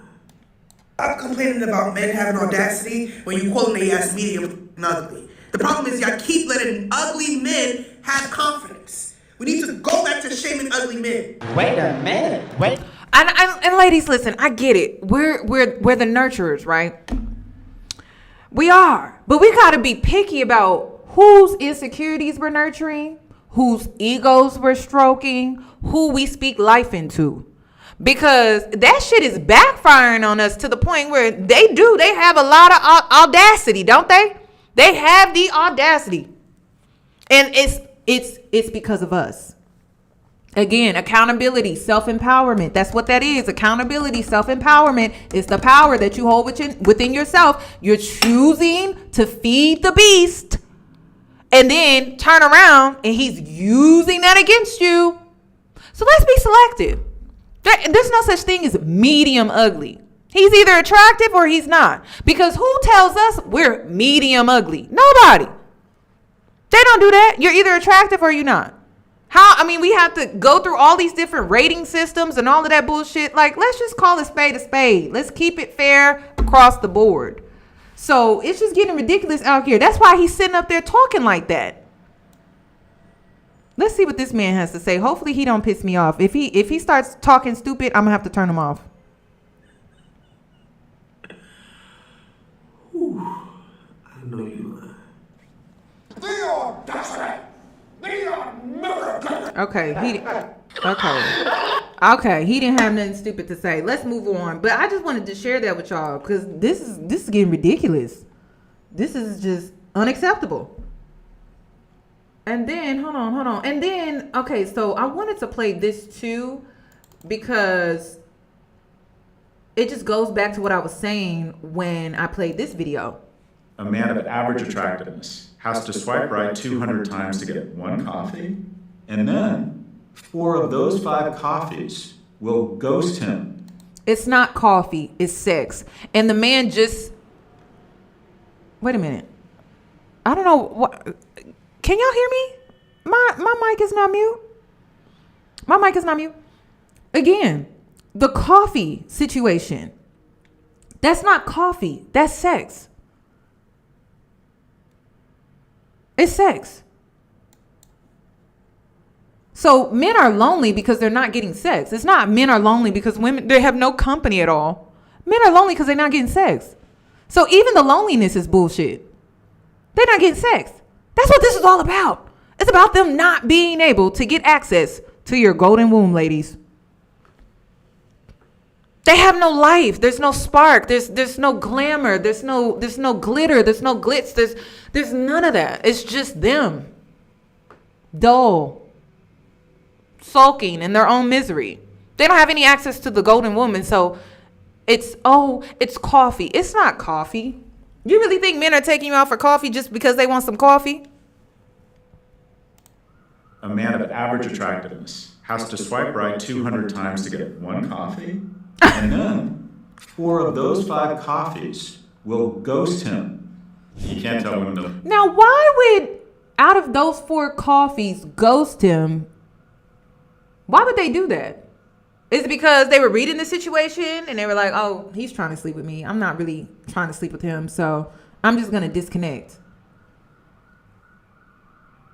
So, on average, a man has 5 coffee dates and he wants to sleep with all 5 of those women.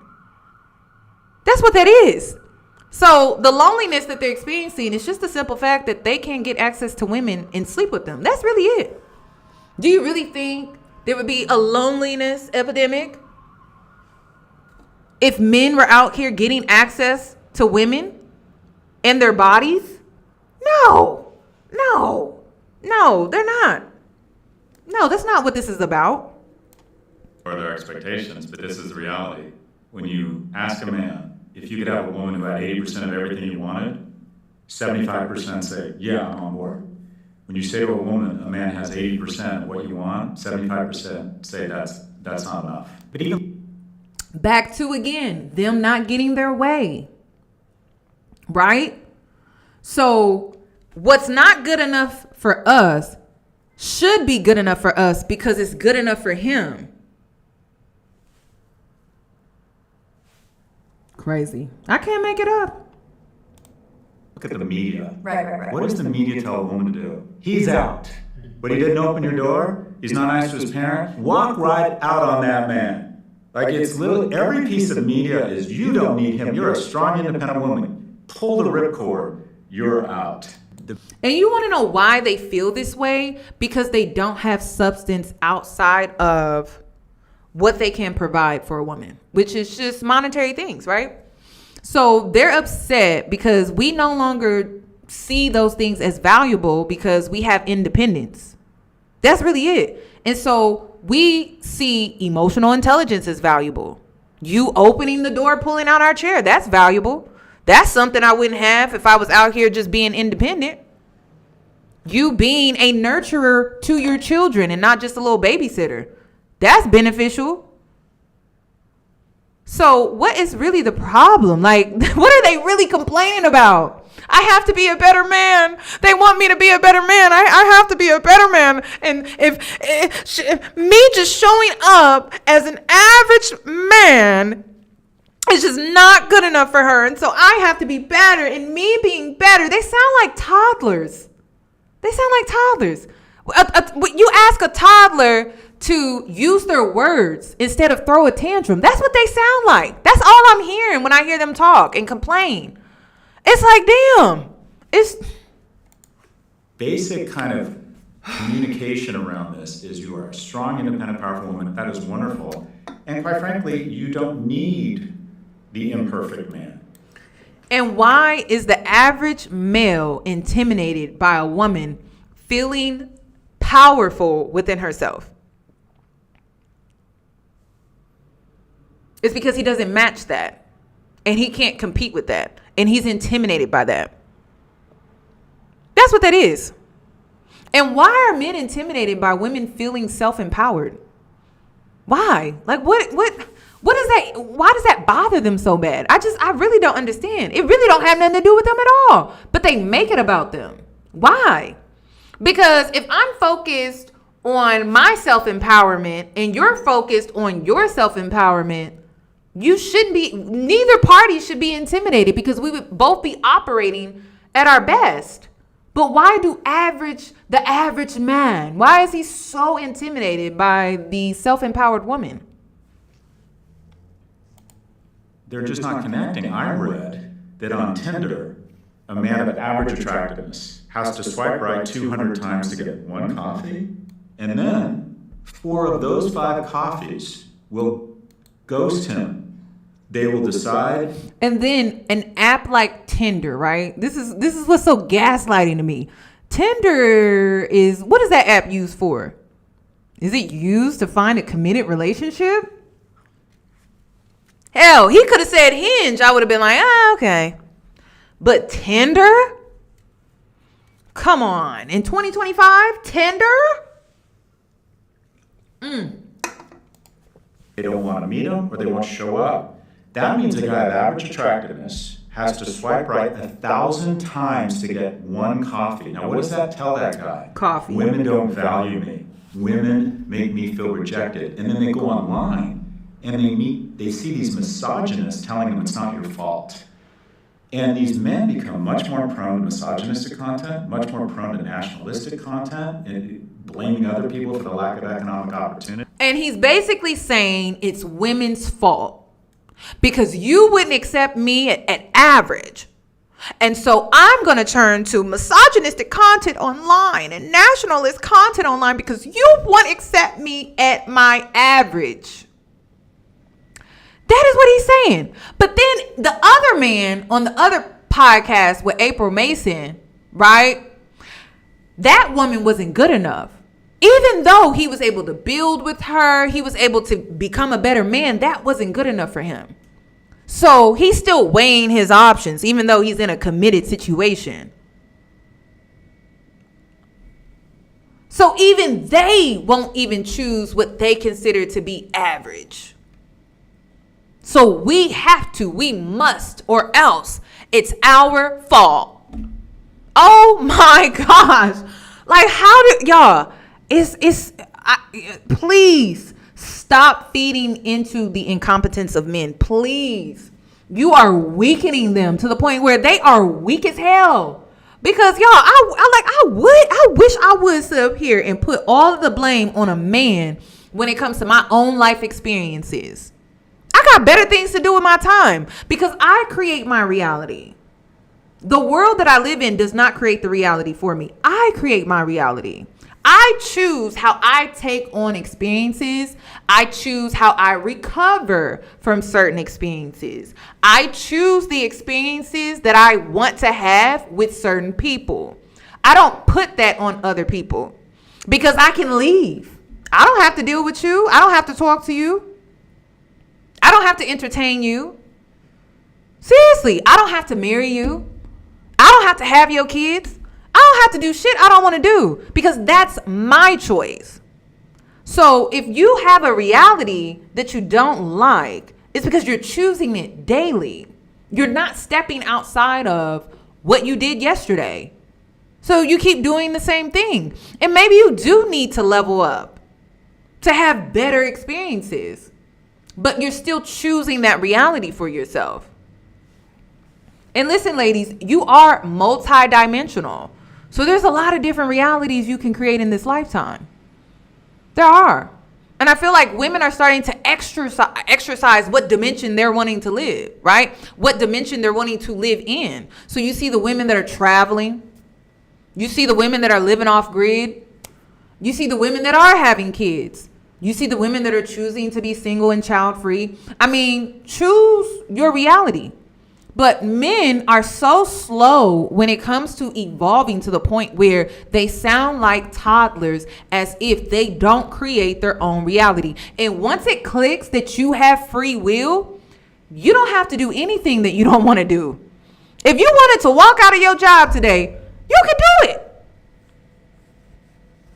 You really could. You could do it. You could leave your job right now and walk out. I'm not saying you should.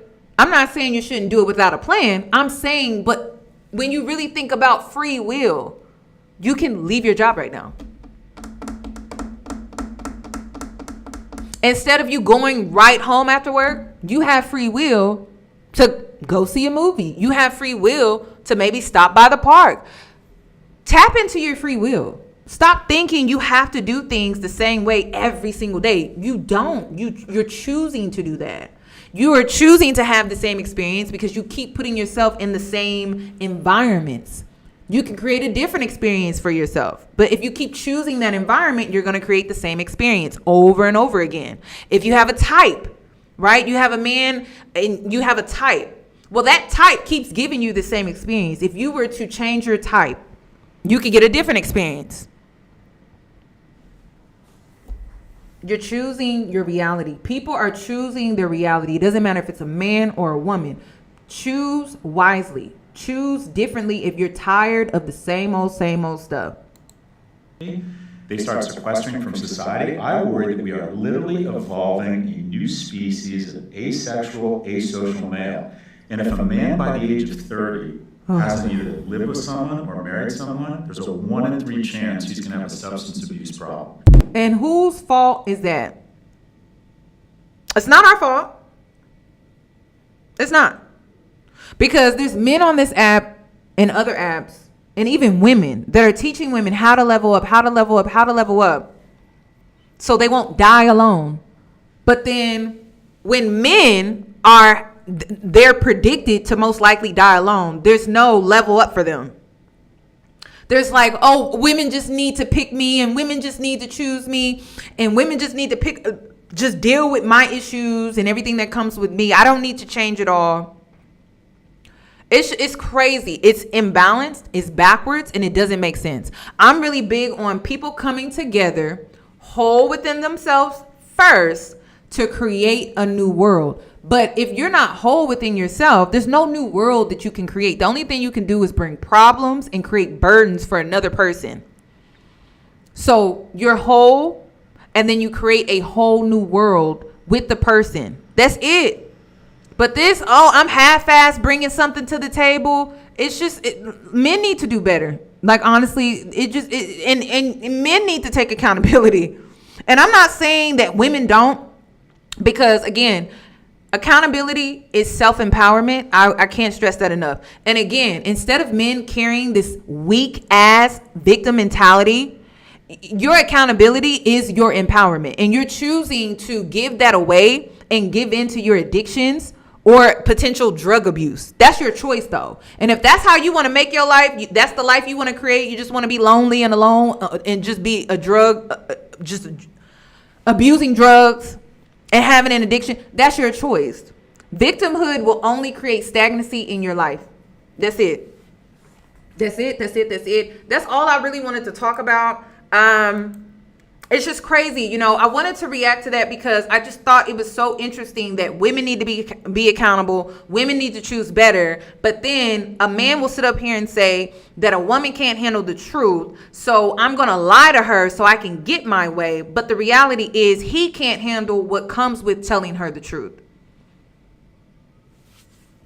Please push back on men trying to hold you accountable for their own issues, because that's what we're seeing. The singleness. You are a woman, you have your own experiences. Please comment down below about how you're never alone. Also, comment down below about your golden womb experience. I would love to read that. And then, are there any other women that are excited to heal their trauma so that you can manifest easier, so that you can have that magnetic experience when it comes to you procreating in this world? And again, procreating could be anything, honestly. It could be a business. It could be a lifestyle. It could be whatever you truly want it to be. You just need to cleanse and remove that negative energy from your womb so you can make things just more effortlessly for yourself, okay? That's really it. And another thing too, you'll take on a youthful appearance too. You will. And it's just so interesting. Like, I see the girls, they get divorced, they look youthful, they look like they're just back in their fresh energy again. And it's because you were with someone that was selfish and you were giving your golden womb to that person. And so now that you're back in your own energy, of course you look youthful. Of course you look better. You don't have someone sucking you and bringing you down. So listen, please give the video a thumbs up. I hope to catch you in my next one. And let me know if there's something else that you would like for me to react to. And I'll check it out. Thank you for watching.